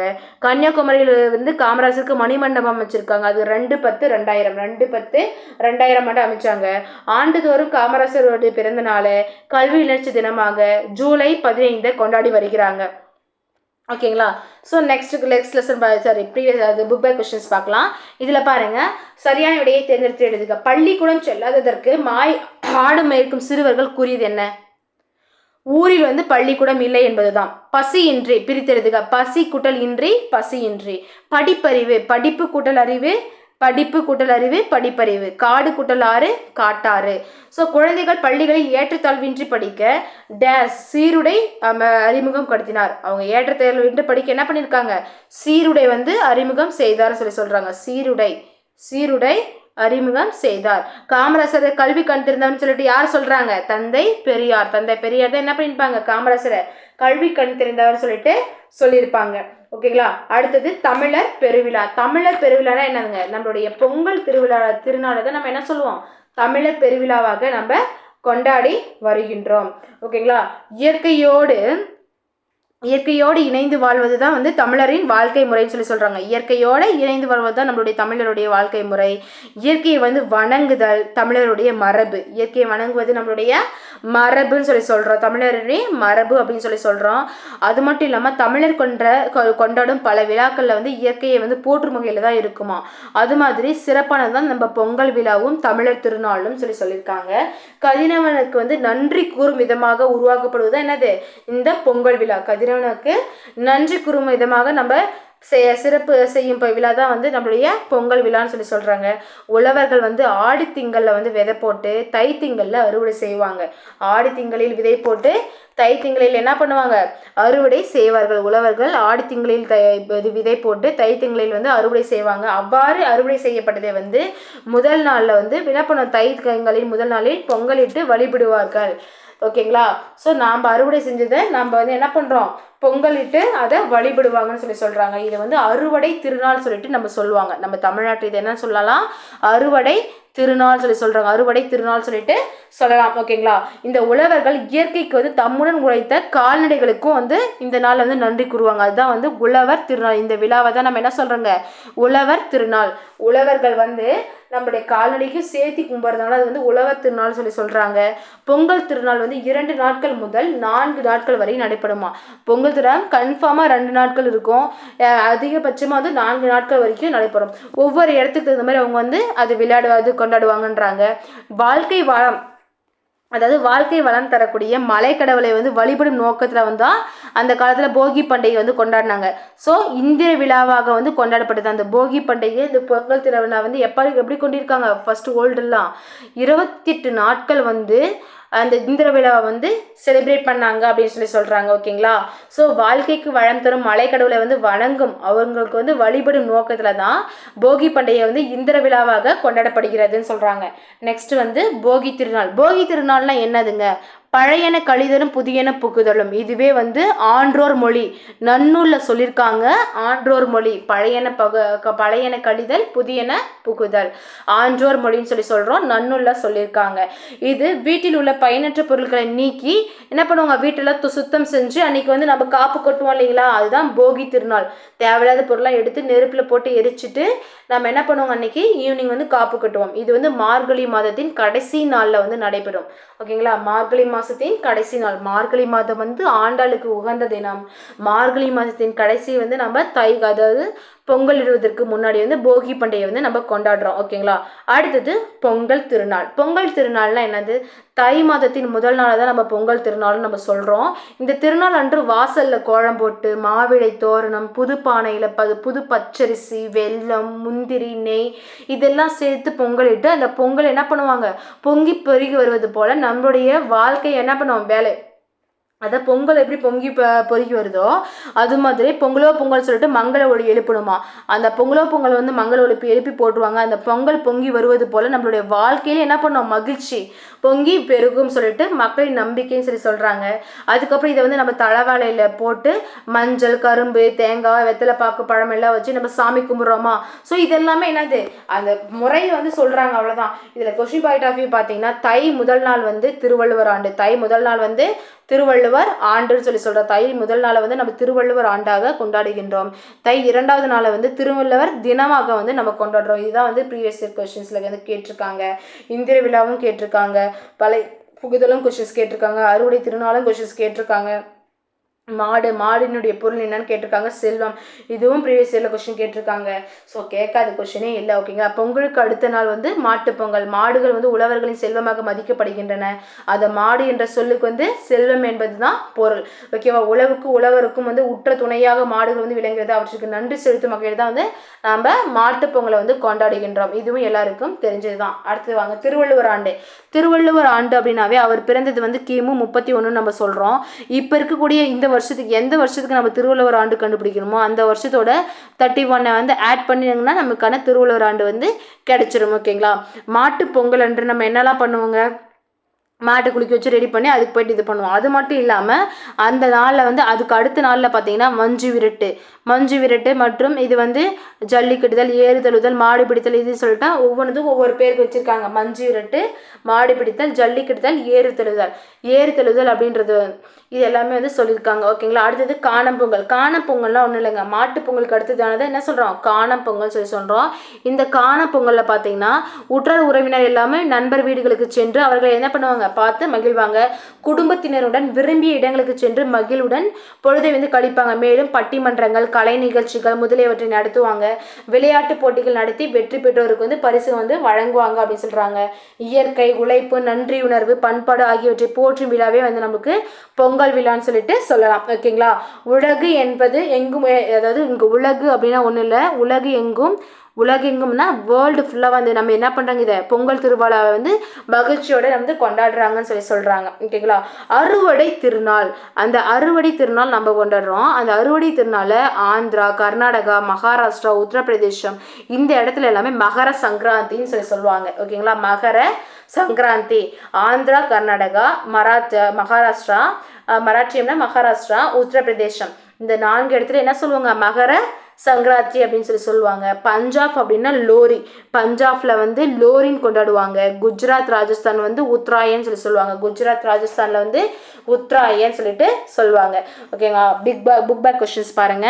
கதிர் முற்றியதும் என்ன பண்ணுவாங்க, அறுவடை செய்வாங்க. கதிர் முற்றியதும் அறுவடை செய்வர். விழா காலங்களில் வீட்டின் வாசலில் வந்து மாவிளை தோரணம் வந்து கட்டுவர். பொங்கல் குட்டல் அன்று பொங்கல் அன்று, பொங்கல் குட்டல் அன்று பொங்கல் அன்று. போகி பண்டிகை என்னும் சொல்லை பிரித்து எழுதுக. போகி குட்டல் பண்டிகை, போகி பண்டிகை. இந்த போகி பண்டிகை வந்து நம்ம எப்படி பிரித்து எழுதலாம், போகி குட்டல் பண்டிகை, போகி பண்டிகை. பழையன கழிதலும் புதியன புகுதலும் அதுவே இது போகி பண்டிகை பொங்கல் சொல்லி சொல்லுவாங்க இல்லையா. அடுத்து பச்சை பசேல் என்று வயலை வந்து காண இன்பம். அப்போ பட்டு போன மரத்தை பார்த்தா துன்பம் தானே நமக்கு தரும். ஸோ இவ்வளோதான். அடுத்தது நெக்ஸ்ட் லெசன் பாருங்க. அடுத்த லெசன்ஸ் வளரும் வணிகம். ஓகேங்களா. வளரும் வணிகம் அப்படின்னும் போது இதில் இது மாதிரி கொஷின்ஸ் கேட்குவாங்க. அப்படின்னா வணிகம்னா என்னது, வணிகம்னா என்னது, ஒரு பொருளை பிறரிடமிருந்து வாங்குவது பிறருக்கு விற்பதும் தான் வணிகம் சொல்லி சொல்லலாம். ஒரு பொருளை பிறரிடமிருந்து வாங்குவதும் விற்பது தான் என்னது, வணிகம். பொருள்களை விற்கிறவங்க வணிகர், வாங்குறவங்க நுகர்வோர். ஓகேங்களா. ஒரு பொருளை பிறரிடமிருந்து வாங்குவதும் பிறருக்கு வந்து விற்பதும் தான் வணிகம் சொல்லி சொல்கிறோம். அந்த பொருளை வாங்குபவருக்கு வந்து நுகர்வோர் என்றும் விற்பவரை வந்து வணிகர் சொல்லிட்டும் சொல்லலாம். பண்டமாற்று முறை. பண்டமாற்று முறை அப்படின்னு சொல்லி பார்க்கும்போது அந்த காலத்தில் ஃபஸ்ட்டு பழங்காலத்தில் வந்து பயன்படுத்துகிற முறை தான் வந்து இந்த பண்டமாற்று முறை. நம்மிடம் கூடுதலாக இருக்கும் பொருட்களை கொடுத்து நமக்கு தேவையான பொருட்களை வாங்கினாங்க. அதுதான் நம்ம என்ன சொல்கிறாங்க, பண்டமாற்று முறைன்னு சொல்லி சொல்கிறோம். அதை நெல் கொடுத்து அதுக்கு பதிலாக உப்பை வந்து பெற்றனர். அதேமாதிரி ஆட்டினுடைய பாலை கொடுத்து தானியங்களை வந்து பெற்றனர். இது மாதிரி இந்த செய்திகள் எல்லாமே சங்க இலக்கியங்களில் வந்து காணப்படுகிறது. இந்த காலத்தில் கூட வீட்டிற்கே வந்து பழைய செய்தித்தாள்கள், பயனற்ற நெகிழி பொருட்கள் போன்றவற்றை எல்லாமே என்ன பண்ணுறாங்க, வாங்கிட்டு போகிறாங்க. அதற்கு பதில் என்ன பண்ணுறாங்க, வீட்டுக்கு தேவையான பொருட்களை வந்து கொடுத்துட்டு போகிறாங்க. இதுதான் வந்து நம்ம பண்டமாற்று முறைன்னு சொல்லிட்டு சொல்கிறோம். ஓகேங்களா. இதில் வணிகத்தின் வகைகள் என்னன்னு கேட்குறாங்க. வணிகத்தை வந்து நம்ம தரைவழி வணிகம் மற்றும் நீர்வழி வணிகம் சொல்லிட்டு நம்ம என்ன பண்ணலாம், 2 வகையா பிரிக்கலாம். இந்த தரைவழி வணிகங்கள் பார்த்தீங்கன்னா அதிகமாக வந்து பொருட்களை கொண்டு செல்ல எருது, கழுதை, குதிரை போன்ற விலங்குகளை வந்து பயன்படுத்தியிருக்காங்க. அதில் வணிகர்கள் வந்து வண்டிகளில் பொருட்களை வந்து ஏற்றி வெளியூருக்கு செல்லும் பொழுது குழுவாக தான் போவாங்களாம். எல்லாருமே குழுவாக போகும்போது வந்து அந்த குழுவை வந்து வணிக சாத்துன்னு சொல்லிட்டு சொல்லுவாங்க. இதுவும் ப்ரீவியஸ் இயர் கொஸ்டினில் கேட்டிருக்காங்க. கடல் வழியாக கப்பல் மூலம் வந்து பொருட்களை அனுப்புவதும் வரவழைப்பதும் வந்து நீர்வழி வணிகம் சொல்லி சொல்கிறோம். இந்த கப்பல்கள் வந்து நிற்கும் இடத்துல தான் நம்ம என்ன சொல்கிறோம், துறைமுகம் சொல்லி சொல்லுவோம். அந்த துறைமுக நகரங்களை வந்து பட்டினங்கள் என்றும் பாக்கம் என்றும் சொல்லி சொல்லுவோம். பட்டினம் என்றால் பெரிய ஊருக்கு வந்து பட்டினம், சிறு ஊருக்கு வந்து பாக்கம் சொல்லி சொல்லுவோம். ஓகேங்களா. நம்மளுடைய தமிழ்நாட்டில் தலை சிறந்த துறைமுகம் அப்படின்னா பூம்புகார் துறைமுகம். தமிழ்நாட்டின் தலை சிறந்த துறைமுகம் எது, பூம்புகார் துறைமுகம். அவ்வூர் துறைமுகத்திற்கு பல்வேறு நாட்டு கப்பல்கள், அந்த பூம்புகாருக்கு பார்த்தீங்கன்னா பல்வேறு நாடுகளிலிருந்து கப்பல்கள் வந்து தம் நாட்டு கொடியோடு அந்தந்த நாட்டு கொடிகளோடு வந்து நிற்கின்றாங்க. அவற்றின் மூலம் வந்து வெளிநாட்டு பொருட்கள் வந்து இறக்குமதி செய்யப்பட்டன. நம்மளுடைய தமிழ்நாட்டு பொருட்களை அவங்க வந்து ஏற்றுமதியும் செய்யப்பட்டன. அந்த வணிகத்தை தனிநபர் வணிகம், நிறுவன வணிகம் சொல்லிட்டு நம்ம பிரிக்கலாம். தனிநபர் அப்படின்னா வந்து இது வந்து ஒரு தனிநபர் வணிகம், அப்படி தனிநபர் ஒருவரால் நடத்தக்கூடிய வணிகம் தனிநபர் வணிகம். அதே ஒன்று அல்லது அதற்கு மேற்பட்டு ஒரு 4-5 பேர் இணைந்து முதலீடு செய்து நடத்துவது வந்து நிறுவனம் சொல்லிட்டு சொல்றாங்க. ஓகேவா? ஒரு 4-5 பேர் சேர்ந்து ஒன்று அல்லது அதற்கு மேற்பட்டோர் வந்து இணைந்து செஞ்சு முதலீடு போட்டு அது நடத்தக்கூடியது வந்து நிறுவனம் சொல்லி சொல்லுவாங்க. ஒரே ஒரு நபர் மட்டும் நடத்தினா அது வந்து தனிநபர் வணிகம் சொல்லி சொல்லுவோம். சரி, இங்கே வாங்க, இந்த லெசன்ஸ் இந்த லைன்ஸ் கொடுத்தா நமக்கு அதிகமாக கொஸ்டின்ஸ் கேட்பாங்க. தன் நாடு விளைத்த வெண்ணெல் தந்து உப்பை வாங்கினார்கள் ஓமனர்கள் அப்படின்னு சொல்லிட்டு நற்றினை சொல்லுதா. அதே பாலோடு வந்து கூழ்னா தானியம். ஓகேங்களா? பாலோடு வந்து கூழ் அப்படின்னு குறுந்தொகை. வெண்ணெல் நற்றினை, நெல் நற்றினை, வெண்ணெல் நற்றினை, கூழு குறுந்தொகை ஞாபகம் வச்சுக்கோங்க. பொன்னோடு வந்து கரியோடு போறாங்க அப்படின்னா அகநானூறு. பொன்னோடு வந்து கரியோடு போனாங்கன்னா என்னது? அகநானூறு. வெண்ணெல் அப்படின்னா என்னது? வெண்ணெல் அப்படின்றது நற்றினை. கூழு குறுந்தொகையே. அதே வந்து பொண்ணுன்னா தங்கத்தை கொடுத்து மிளகு வாங்கிட்டு போயிருப்பாங்கம்மா, அதுதான் அகநானூறு. ஸோ தங்கத்தை கொடுத்துட்டு இது மிளகு வாங்கிட்டு போயிருப்பாங்க, அதுதான் வந்து அகநானூறு. ஓகேங்களா? அடுத்தது சிறு வணிகம்னா ஒன்றும் இல்லை. சிறு வணிகத்தில் வந்து நம்மளுடைய நுகர்வோருக்கும் அதே வந்து வணிகருக்கு வியாபாரம் செய்கிறாங்க இல்லையா, அந்த வணிகருக்கும் நுகர்வோருக்கும் வந்து நேரடி தொடர்பு இருக்கும். ஏன் அப்படின்னா இந்த சிறு வணிகர்கள் வந்து அதிகமாக பால், கீரை, காய்கறின்னு சொல்லிட்டு அன்றாட தேவைகள் தான் வந்து சிறு வணிகர்கள் செய்வாங்க. ஸோ விற்பனை செய்வர்கள் சிறு வணிகர்கள். இவர்கள் வந்து ஒரு சில முதலீட்டில் வந்து பொருட்களை வாங்கி வீதியில் வந்து விற்பாங்க, தலையில் சுமந்து வந்து விற்பாங்க. இதெல்லாம் நமக்கே தெரியும். அதுக்கப்புறம் பெருவணிகம்னா என்ன? சிறு வணிகம் வந்து டைரெக்டாக வந்து நேரடி தொடர்பு கொண்டு வந்திருப்பாங்க, இதுதான் நமக்கு மெயின். அதுக்கப்புறம் பெருவணிகம் அப்படின்னா பெருந்தொகை முதலீடு செஞ்சு பொருட்களை அதிக அளவில் திரட்டிக்குவாங்க. அதை திரட்டி வச்சுது அதை என்ன பண்ணுறாங்க, சின்ன சின்ன வணிகர்களுக்கு வியாபாரமாக வந்து கொஞ்சம் கொஞ்சமாக மொத்தமாக வந்து கொள்முதல் செய்கிறாங்க இல்லையா. பெரிய வணிகர்கள் வந்து பெரும்பாலும் உற்பத்தி செய்யப்படும் இடத்திலே வந்து தேவையானதை செஞ்சுட்டு அது தேவையான பொருட்கள் எல்லாமே அதிகமாக மொத்தமாக கொள்முதல் செஞ்சுக்குவாங்க. அதுக்கப்புறம் அதை என்ன பண்ணுறாங்க, சிறு வணிகர்களுக்கு போயிட்டு விற்பனை செய்கிறாங்க. இதனால வந்து பெருவணிகருக்கும் சிறு நுகர்வோருக்கும் வந்து நேரடி தொடர்பு இருக்குமானா இதில் இருக்காது. ஸோ சிறு வணிகத்தில் நுகர்வோருக்கும் வணிகருக்கும் நேரடி தொடர்பு உண்டு. பெருவணிகருக்கும் நுகர்வோருக்கும் நேரடி தொடர்பு இருக்காது. ஏன்னா இவங்க வந்து திரும்ப சிறு வணிகருக்கு தான் கொடுக்க போகிறாங்க. அவங்க தான் டைரெக்டாக போயிட்டு நம்மளுடைய நுகர்வோருக்கு மக்களுக்கு வந்து போயிட்டு டிஸ்ட்ரிபியூட் பண்ணுறாங்க அப்படின்றாங்க. ஏற்றுமதி இறக்குமதினா ஒன்றும் இல்லை, ஒரு நாட்டின் உற்பத்தி செய்யப்படும் பொருட்களை வந்து பிற நாட்டுக்கு ஏற்றுமதி செய்கிறது தான் ஏற்றுமதி. இதில் வந்து ஏற்றுமதி அப்படின்றது அதிகமாக தேக்கு, மயில் தொகை, அரிசி, சந்தனம், இஞ்சி, மிளகு இது எல்லாமே ஏற்றுமதி செஞ்சுருக்காங்க. அப்போ ஏற்றுமதியில் என்னென்ன செஞ்சாங்க? தேக்கு, மயில் தொகை, அரிசி, சந்தனம், இஞ்சி, மிளகு இது எல்லாமே ஏற்றுமதி செஞ்சுருக்காங்க. அதே சீன நாட்டிலிருந்து கண்ணாடி கற்பூரம் பட்டு, சீனாவிலிருந்து கண்ணாடி கற்பூரம் பட்டு. அப்போ கண்ணாடி கற்பூரம் பட்டு எங்கேருந்து கொண்டு வரப்பட்டது? சீனாவிலிருந்து இறக்குமதி செய்யப்பட்டது. அரேபியாவிலிருந்து என்ன இறக்குமதி செஞ்சிச்சு? குதிரைகள். அரேபியாவிலிருந்து குதிரைகள். அவ்வளோதான். வணிகத்தினுடைய நேர்மை. வணிகத்தின் நேர்மைனா இது ரொம்ப அழகாக இருக்கும். அந்த காலத்தில் வணிகர்கள் வந்து ரொம்ப நேர்மையாக இருந்தாங்கன்னு சொல்லுவாங்க. தொழில் செய்தனர். தமிழ் இலக்கியங்கள் வந்து அதெல்லாம் சொல்லுதான். என்னன்னா, வாணிகம் செய்வதற்கு வாணிகம் பேணி பிறவும் தம்போல் செய்யும் அப்படின்ட்டு திருக்குறள் சொல்லுதான். அதாவது திருக்குறள் என்ன சொல்றாங்கன்னா, வணிகரின் நேர்மையை பற்றி சொல்லுதான். வணிகர்கள் வந்து பொருளை வாங்கும் பொழுதும் சரி உரிய அளவை விட அதிகமாக வாங்க மாட்டாங்களாம். அதேமாதிரி பிறருக்கு கொடுக்கும் போதும் வந்து அளவு வந்து குறைச்சி கொடுக்க மாட்டாங்களாம். ஒருத்தருக்கு நம்ம விற்கிறோம் போது அளவை குறைச்சி வந்து அதே அளவுன்னு சொல்லிட்டு விற்க மாட்டாங்க. அதேமாதிரி வாங்குறவங்களும் அதிகமாக இருக்குன்னு சொல்லிட்டு சேர்த்து வாங்கிக்க மாட்டாங்க, அந்த அளவுக்கு தகுந்த மாதிரி தான் வாங்குவாங்க. ஸோ சமன் செய்து வந்து வாழ்வாங்க. அதை நடுவு நின்ற நன்னெஞ்சினோர் அப்படின்னு சொல்லுவாங்க. வணிகரை என்ன சொல்லுவாங்க? நடுவு நின்ற நன்னெஞ்சினோர் சொல்லிட்டு என்ன நூல் சொல்லுது? பட்டினப்பாலை. ப்ரீவியஸ் இயர் கொஸ்டின் பேப்பரில் கேட்டிருக்காங்க. நடுவு நின்ற நன்னெஞ்சினோர் அப்படின்னு சொல்றது என்னது? பட்டினப்பாலை தான் நடுவு நின்ற நன்னெஞ்சினோர் சொல்லுது. ஓகேங்களா? அதுக்கப்புறம் இணைய வழி வணிகம். இப்போ எல்லாருமே நம்ம வீட்டில் இருந்துட்டே ஃபோன்லேயே ஆர்டர் பண்ணனா வீட்டு தேடி வந்து வருது இல்லைங்களா, அதுதான் என்ன சொல்லலாம்? இணைய வழி வணிகம் சொல்கிறோம். இதில் பார்த்தீங்கன்னா மின்னணு பரிமாற்றம் மூலம் வந்து நம்ம என்ன பண்ணுறோங்க, பணத்தை வந்து இது பண்ணிக்கிறோம் இல்லைங்களா, ட்ரான்ஸ் பண்ணிக்கிறோம் இல்லையா. நம்ம ஃபோன் மூலியமாகவே நம்ம என்ன பண்ணுறோம், பணத்தை வந்து ட்ரான்ஸ்ஃபர் பண்ணிக்கிறோம். இதான் வந்து மின்னணு பரிமாற்றம் வந்து இப்போ வந்துருச்சுன்றாங்க. ஸோ வணிகம் அப்படின்றது பண்டமாற்று முறையில் தொடங்கி பணத்தை பயன்படுத்திச்சு இப்போ மின்னணு பரிமாற்றம் வரைக்கும் வந்திருக்கு அப்படின்னு சொல்லிட்டு வருங்காலத்தில் இன்னும் என்னென்ன புதுமைகள்லாம் வருமோன்னு சொல்லிட்டு ஆச்சரியமாக பார்க்குறாங்க.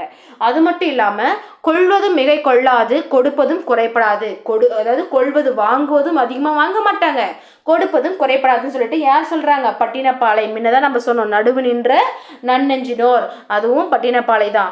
அடுத்தது பயன் செய்து, அதாவது சமன் செய்து சீர்தூக்கின் கோல் போல் அமைதொரு பால் கோடாமை சான்று கனி அப்படின்னாவே அது வந்து திருக்குறள் தான். ஆக புக் பை கொஸ்டின்ஸ் பாருங்க. வீட்டு பயன்பாட்டிற்காக பொருள் வாங்குபவங்க யாரு? நுகர்வோர். வணிகம் குட்டல் சாத்து வணிக சாத்து, வணிக சாத்து. பண்டம் குட்டல் மாற்று பண்டமாற்று, பண்ட குட்டல் மாற்று பண்டமாற்று. ஓகேங்களா? நெக்ஸ்ட் பாருங்க. மின்னணு என்னும் சொல்லை வந்து பிரித்து எழுதுவது. மின் குட்டல் அணு மின்னணு, மின் குட்டல் அணு மின்னணுன்னு சொல்லி சொல்லுவாங்க. பண்டமாற்று முறை. ஓகேங்களா? அடுத்தது வந்து மின் குட்டல் அணு மின்னணு. அடுத்தது வந்து விரிவடைந்த, விரிவு கூட்டல் அடைந்த விரிவடைந்த. ஓகேங்களா? நெக்ஸ்ட் பாருங்க. இதுல இந்த கொஸ்டின்ஸ் பாருங்க. கரன்சி, அதாவது இங்கிலீஷ்க்கான இது கரன்சி அப்படின்னா பணத்தாள். கரன்சி அப்படின்றது பணத்தாள். பேங்க் வங்கி, செக் காசோலை, செக்னா காசோலை. டிராஃப்ட் டிமாண்ட், டிராஃப்ட் வரைவோலை, டிமாண்ட் டிராஃப்ட்னா வரைவோலை. டிஜிட்டல் மின்னணு மையம், டிஜிட்டல் அப்படின்னா என்னது? மின்னணு மையம். டெபிட் கார்டு பற்றட்டை, டெபிட் கார்டு பற்றட்டை. கிரெடிட் கார்டு வந்து கடன் அட்டை. ஆன்லைன் ஷாப்பிங் இணையதள வணிகம் சொல்கிறோம், இணையதள வணிகம் சொல்கிறோம் இல்லையா, அதுதான் வந்து ஆன்லைன் ஷாப்பிங். இ காமர்ஸ் அப்படின்னா மின்னணு வணிகம். இ காமர்ஸ் மீன்ஸ் மின்னணு வணிகம் சொல்லிட்டு சொல்லலாம். வாங்க நெக்ஸ்ட் லெசனை பார்க்கலாம். அடுத்தது பார்த்தீங்கன்னா தமிழ்நாட்டில் காந்தி. நம்ம காந்தி தமிழ்நாட்டுக்கு எப்பப்பெல்லாம் வந்தார், வரும்போதெல்லாம் என்னென்னலாம் பண்ணார் அப்படின்னு சொல்லிட்டு நம்ம பார்க்கலாம். ஃபஸ்ட்டு காந்தியடிகளுக்கு தமிழ்நாட்டின் மீது தமிழ் மக்கள் மீதும் வந்து மிகுந்த அன்பு உண்டுன்னு சொல்லுவாங்க. ஓகேங்களா? காந்தியடிகளுக்கு தமிழ்நாட்டின் மீதும் தமிழ் மக்களின் மீதும் மிகுந்த அன்பு உண்டு அப்படின்னு சொல்லுவாங்க. அவர் வந்து பல முறை தமிழ்நாட்டுக்கு பயணம் செய்துள்ளார். அப்போதெல்லாமே சுவையான பல நிகழ்வுகள் வந்து நடந்திருக்கு அப்படின்றாங்க. அதில் நமக்கு தெரிஞ்ச ஒரு சிலவற்றை மட்டும் அவங்க வந்து காமிச்சிருக்காங்கன்றாங்க. 1919 1919 பிப்ரவரி மாதம் வந்து காந்தியடிகள் வந்து சென்னைக்கு வராரு. நமக்கு கொஸ்டின் கேட்கலாம், சென்னைக்கு வந்து காந்தி எந்த ஆண்டு எப்போ வந்தார் அப்படின்னு கேட்கலாம். 1919 பிப்ரவரி மாதம் தான் என்ன பண்ணியிருக்காரு, காந்தியடிகள் சென்னைக்கு வராரு. அப்போது எங்கே வராருன்னா, ரவுலட் சட்டம் இருக்கு இல்லையா, அந்த ரவுலட் சட்டம்க்கு வந்து கடுமையான சட்டத்தை வந்து நடைமுறைப்படுத்தியிருந்தாங்க. அதை எதிர்த்து பெரிய ஒரு போராட்டம் நடத்துறதுக்கோசரம் காந்தி சென்னைக்கு வந்திருப்பாரு. அப்போ சென்னைக்கு வந்திருக்கும் போது அவர் எங்கே தங்கினார் அப்படின்னு சொல்லி பார்த்தோம்னா, அவர் வந்து ராஜாஜி வீட்டில் தான் வந்து அந்த கருத்தாய்வு கூட்டம் நடந்திருக்கும். அந்த கருத்தாய்வு கூட்டம் வந்து ராஜாஜி வீட்டில் இருந்து நடைபெற்றது. அங்கே தான் காந்தியடிகள் வந்து தங்கியிருந்தாரு. அந்த காந்தியடிகள் வந்து அங்கே ஒரு மெத்தையில் அமர்ந்திருந்தாரு. ராஜாஜி மற்ற அமைச்சர்கள் எல்லாம் என்ன பண்ணியிருப்பாங்க, ராஜாஜி மற்ற அமைச்சர்கள் எல்லாருமே என்ன பண்ணியிருப்பாங்க, ராஜாஜி மற்ற அமைச்சர்களும் வந்து அங்கே வந்து நின்று கொண்டிருப்பாங்க அப்படின்னு சொல்லுவாங்க. ராஜாஜி மற்ற அமைச்சர்களும் என்ன பண்ணியிருப்பாங்க, நின்று கொண்டிருந்தனர் அப்படின்னு சொல்கிறாங்க. அடுத்த கொஸ்டின்ஸ் நெக்ஸ்ட் பாருங்க. அப்போ அவங்க எல்லாமே நின்றுட்டு இருக்காங்க. இங்கே ராஜாஜி வந்து காந்தி வந்து உட்காந்துருக்காங்க. அந்த நேரத்தில் வந்து நம்ம பாரதியார் வராரு. ஓகேங்களா? பாரதியார் வந்து என்ன பண்ணுறாங்கன்னா, காந்தியடிகள் அருகில் அமைந்துட்டு, திரு காந்தி அவர்களே, நான் இன்று வந்து மாலை ஒரு பொதுக்கூட்டத்திற்கு வந்து ஏற்பாடு செய்துள்ளேன். அதற்கு தாங்கள் தலைமையேற்க அப்போ பாரதியார் வந்து என்ன பண்ணுவாருன்னா, காந்தியடிகள் பக்கத்தில் வந்து அமர்ந்திருப்பார். அமர்ந்துட்டு, காந்தி அவர்களே, நான் இன்று மாலை வந்து ஒரு பொதுக்கூட்டத்திற்கு வந்து ஏற்பாடு செய்துள்ளேன். அதற்கு தாங்கள் வந்து தலைமை தாங்க முடியுமான்னு கேட்டார். உடனே, இன்று எனக்கு வேறு பணி இருக்கிறது, உங்கள் பொதுக்கூட்டத்தை நாளை நடத்த முடியுமான்னு சொல்லிட்டு காந்தி கேட்குறாரு. உடனே அதுக்கு வந்து நம்மளுடைய பாரதியார் சொல்கிறது, முடியாது, திட்டமிட்டபடி கூட்டம் நடக்கும், தாங்கள் தொடங்க போகும் இயக்கத்துக்கு என்னுடைய வாழ்த்துக்கள் அப்படின்னு சொல்லிட்டு போல்டாக இப்படி பேசிட்டு என்ன பண்ணுறாரு, அவர் நான் போய் வருகிறேன்னு சொல்லிட்டு அவர் எழுந்து கிளம்பிட்டாராம். அப்போ அவர் போனதுக்கப்புறம் நம்மளுடைய காந்தி வந்து வியப்பாக கேட்குறாராம். யார்கிட்ட அப்படின்னா, நம்ம ராஜாஜி கிட்ட. இவர் யார் அப்படின்னு சொல்லி கேட்கும் போது நம்மளுடைய ராஜாஜி சொல்கிறாராம், இவர் வந்து எங்கள் தமிழ்நாட்டு கவிஞர் அப்படின்னு சொல்லிட்டு நம்ம ராஜாஜி சொல்கிறாரு. ஓகேங்களா? நமக்கு கொஸ்டின்ஸ் கேட்கலாம், இவர் எங்கள் தமிழ்நாட்டு கவிஞர் என்று கூறியது யாருன்னு சொல்லிட்டு கேட்கலாம். ஓகேங்களா? அப்படியா, இவரை வந்து பத்திரமாக பார்த்து கொள்ள வேண்டும் என்று காந்தியடிகள் வந்து இந்நிகழ்ச்சியின் மூலம் வந்து பாரதியார் பற்றிய காந்தியடிகளின் மதிப்பீட்டை வந்து அறியலாம். பாரதியார் பற்றிய காந்தியடிகளின் மதிப்பீட்டை வந்து நம்ம வந்து அறியலாம் அப்படின்னு சொல்லி சொல்கிறோம். பாரதியாரை பற்றி காந்தியடி என்ன நினச்சிருக்காருன்னு நம்ம தெரிஞ்சுக்கலான்றாங்க. அதுக்கப்புறம் பார்த்தீங்கன்னா, திருப்பும் 1921 1921 செப்டம்பர் மாதம் வந்து காந்தியடிகள் வராரு. எங்கன்னா வந்து மதுரைக்கு வருவார். எதில் வராருன்னா, ரயில் வண்டியில் வராரு. காந்தியடிகள் 1921. ஓகேங்களா. 1921 செப்டம்பர் மாதம் காந்தியடிகள் தமிழ்நாட்டுக்கு வராரு. எங்கே? புகைவண்டியில் மதுரைக்கு வராரு. அப்படி வரும் வழியில் தான் மக்கள் வந்து இடுப்பில் ஒரு துணியை மட்டும் போட்டுட்டு அணிந்திருப்பதை வந்து கண்டார். அப்பொழுது காந்தியடிகள் வந்து நீளமான வேட்டியும் மேல் சட்டை பெரிய தலைப்பகை சொல்லிட்டு நல்லா உடம்பு ஃபுல்லாக வந்து ட்ரெஸ் போட்டு தான் இருப்பாராம். அந்த மக்கள் வந்து அரைகுறை ஆடியோடு வந்து என்ன பண்ணுறாங்க, விவசாயம் செய்கிறத பார்த்துட்டு அவர் என்ன பண்ணுறாரு, இந்த எளிமை திருக்கோலத்துக்கு வந்து மாறிட்டாரு அப்படின்னு சொல்லிட்டு சொல்லுவாங்க. ஸோ காந்தியடிகள் ஒரு முறை காரைக்குடிக்கு வந்திருப்பாரு. அடுத்த டைம் வந்து காரைக்குடிக்கு வந்திருப்பாரு. அங்கே பார்த்தீங்கன்னா அவங்களோட ரிலேஷன் வீடு. ஓகேங்களா. அவங்க வந்து சுற்றுப்பயணம் வந்து செய்தார். அப்பொழுது கானாடு காத்தான் என்னும் ஊரில் அவரை வந்து தங்கி இருந்தார். அங்கே வந்து வீடு மிகவும் ரொம்ப ஆடம்பரமாக இருக்குமா. அந்த வீட்டில் பார்த்தீங்கன்னா எங்கே பார்த்தாலும் வெளிநாட்டு அலங்கார பொருளாகவே இருக்குமா.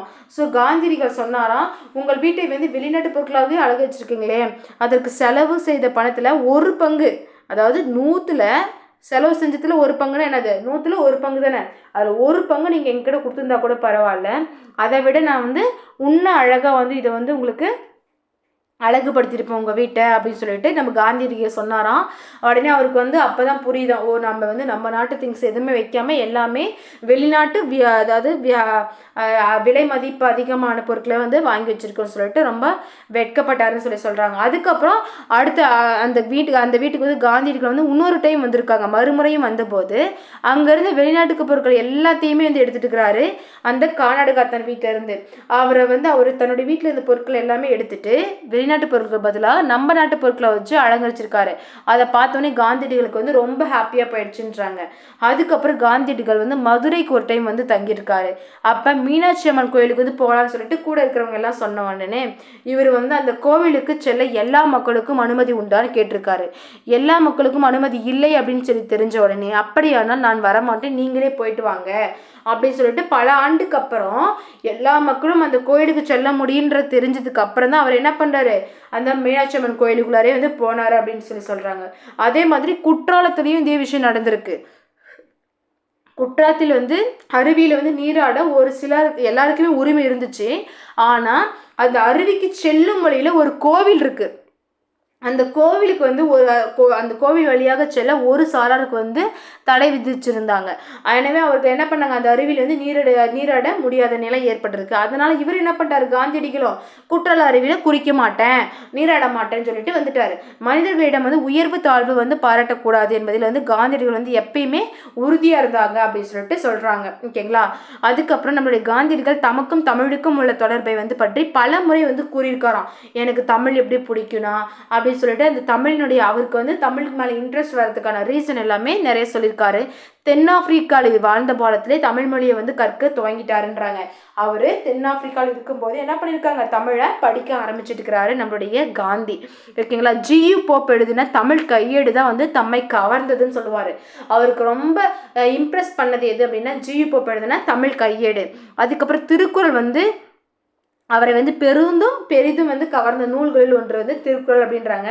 1937 ஒரு சென்னையில் ஒரு இலக்கிய மாநாடு நடக்குது. 1937 சென்னையில் ஒரு இலக்கிய மாநாடு நடக்குது. அந்த மாநாட்டுக்கு காந்தியடிகள் வந்து தலைமை தாங்குறாரு. அந்த காந்தியடிகள் தலைமை தாங்கும் போது உவே சுவாமிநாதர் வந்து என்ன பண்ணாரு, வரவேற்பு குழு தலைவராக வந்து இருக்காரு. அந்த வரவேற்பு குழு தலைவராக இருக்கும்போது அவர் தானே பேசி ஆகணும். ஸோ அந்த உவே சுவாமிநாதர் வந்து உரையை வந்து கேட்ட உடனே நம்மளுடைய காந்தியடிகள் வந்து மகிழ்ச்சியால் சொல்கிறாராம், இந்த பெரியவரின் அடிநிழலில் நின்று தமிழ் கற்க வேண்டும் என்று ஆவல் உண்டாகிறது.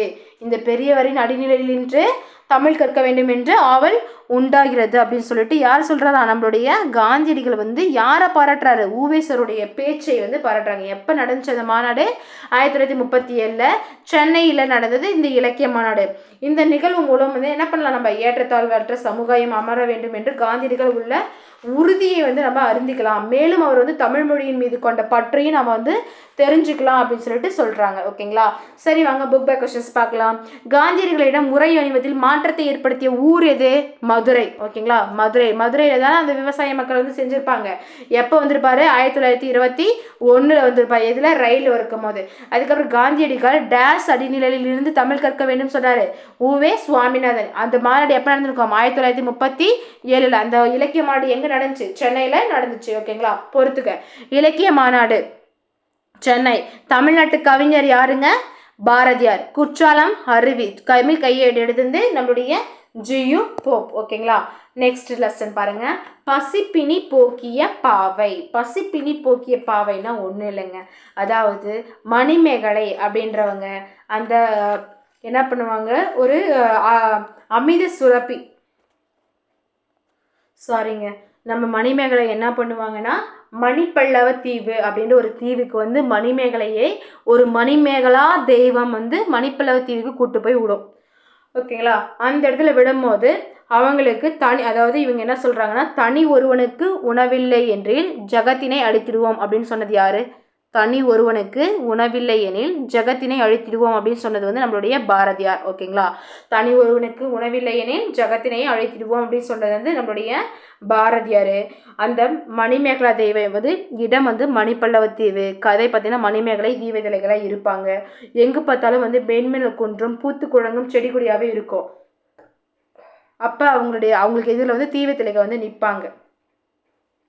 மணிமேகலை வந்து கண் விழித்து பார்க்கும்பொழுது அவங்க முன்னாடி தீவித்தேகை இருக்காங்க. அவங்க பார்த்தா அழகிய பெண்ணே நீ யார், எங்கேருந்து வந்தாய் அப்படின்னு சொல்லி கேட்குறாங்க. உடனே மணிமேகலை சொல்கிறாங்க, நான் பூம்புகார் நகரை சேர்ந்தவள், என் பெயர் மணிமேகலை, என்னை மணிமேகலா தெய்வம் என்னை இங்கு கொண்டு வந்து சேர்த்தது, நீங்கள் யாரம்மா அப்படின்னு சொல்லிட்டு மணிமேகலை வந்து திருப்பி அந்த தீவத்திலகையை கேட்குறாங்க. உடனே அவங்க சொல்கிறாங்க, என் பெயர் தீவத்திலகை, நான் வந்து இந்த தீவில் உள்ள புத்த பீடிகைகளை வந்து காவல் செய்து வருகிறேன்.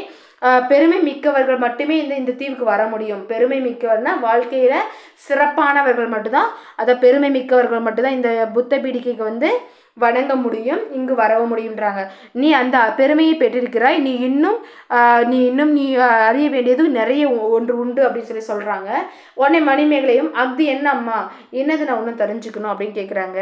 நம் எதிரில் வந்து பூக்கள் நிறைந்து விளக்கும் இந்த பொய்கையை பார்க்குறீங்க இல்லையா, அந்த பொய்கை பார்க்கறதுக்கு எப்படி தெரியுது? கோமுகி என்று பெயர். அந்த பொய்கைக்கு பேர் என்னது? கோமுகி. கோ அப்படின்னா வந்து பசு. பசுவினுடைய முகம், முகினா என்னது? முகம். கோமுகி. அந்த பூக்கள் நிறைந்த அந்த பொய்கைக்கு பேர் என்ன அப்படின்னா கோமுகிங்க. அந்த கோ என்றால் பசு, முகி என்றால் முகம், பசுவின் முகம் போன்று அமைந்திருப்பதால் இது என்ன சொல்றாங்க, இப்பொய்கைய கோமுகி என்று பெயரை வந்து பெற்றது அப்படின்னு சொல்றாங்க. ஓகேங்களா. அடுத்தது, ஓ அப்படியா, வடிவத்திற்கு வந்து ஏற்ற பெயராகவே இருக்குதே அப்படின்னு சொல்லிட்டு மணிமேகலை சொல்கிறாங்க. உடனே வந்து தீவத்திலகை சொல்கிறாங்க, இப்பொய்கைக்கு வேறு ஒரு சிறப்பும் உண்டுன்றாங்க. வைகாசி திங்கள் முழு நிலவு நாள், வைகாசி மாதம் பௌர்ணமி என்று பார்த்தீங்கன்னா இப்பொய்கையின் நீரின் மேல் வந்து ஒரு அக்ஷய பாத்திரம் வரும். ஓகேங்களா. ஒரு அரிய பாத்திரம் வரும். அது வந்து ஆபுத்திரன் கையில் இருந்த அரிய அமுத சுரப்பி.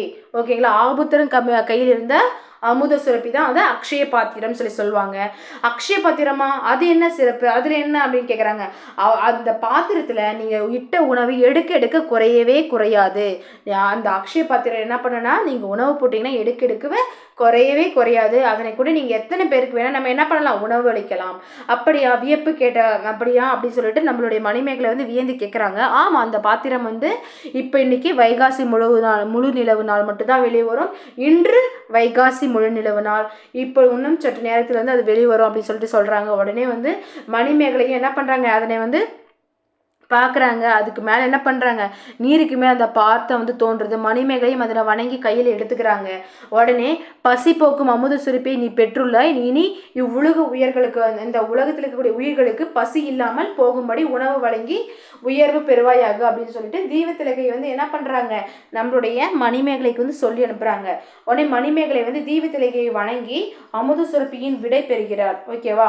அது அமுத சுரப்பி எடுத்துகிட்டு போகிறாங்க. அவங்க ஃபஸ்ட்டு எங்கே வந்து சேர்றாங்க, பூம்புகாருக்கு வந்து சேர்ந்துடுறாங்க. அந்த ஆதிரையின் வீட்டுக்கு தான் ஃபர்ஸ்ட் போய் நிற்கிறாங்க. அங்கே நிற்கும் போது யார்னின்னு சொல்லிட்டு கேட்குறாங்க. இந்த ஆதிரை யார்னின்னு கேட்டவுடனே இந்த ஊரில் வாழ்ந்த கோவலன் மாதவி அவர்களுடைய மகள் தான் நான் அப்படின்றாங்க. அப்போ கோவலனுக்கும் மாதவிக்கும் பிறந்தவள் யாரு, மணிமேகலை. ஓகேங்களா. அவங்க வந்து எல்லாமே சொல்கிறாங்க.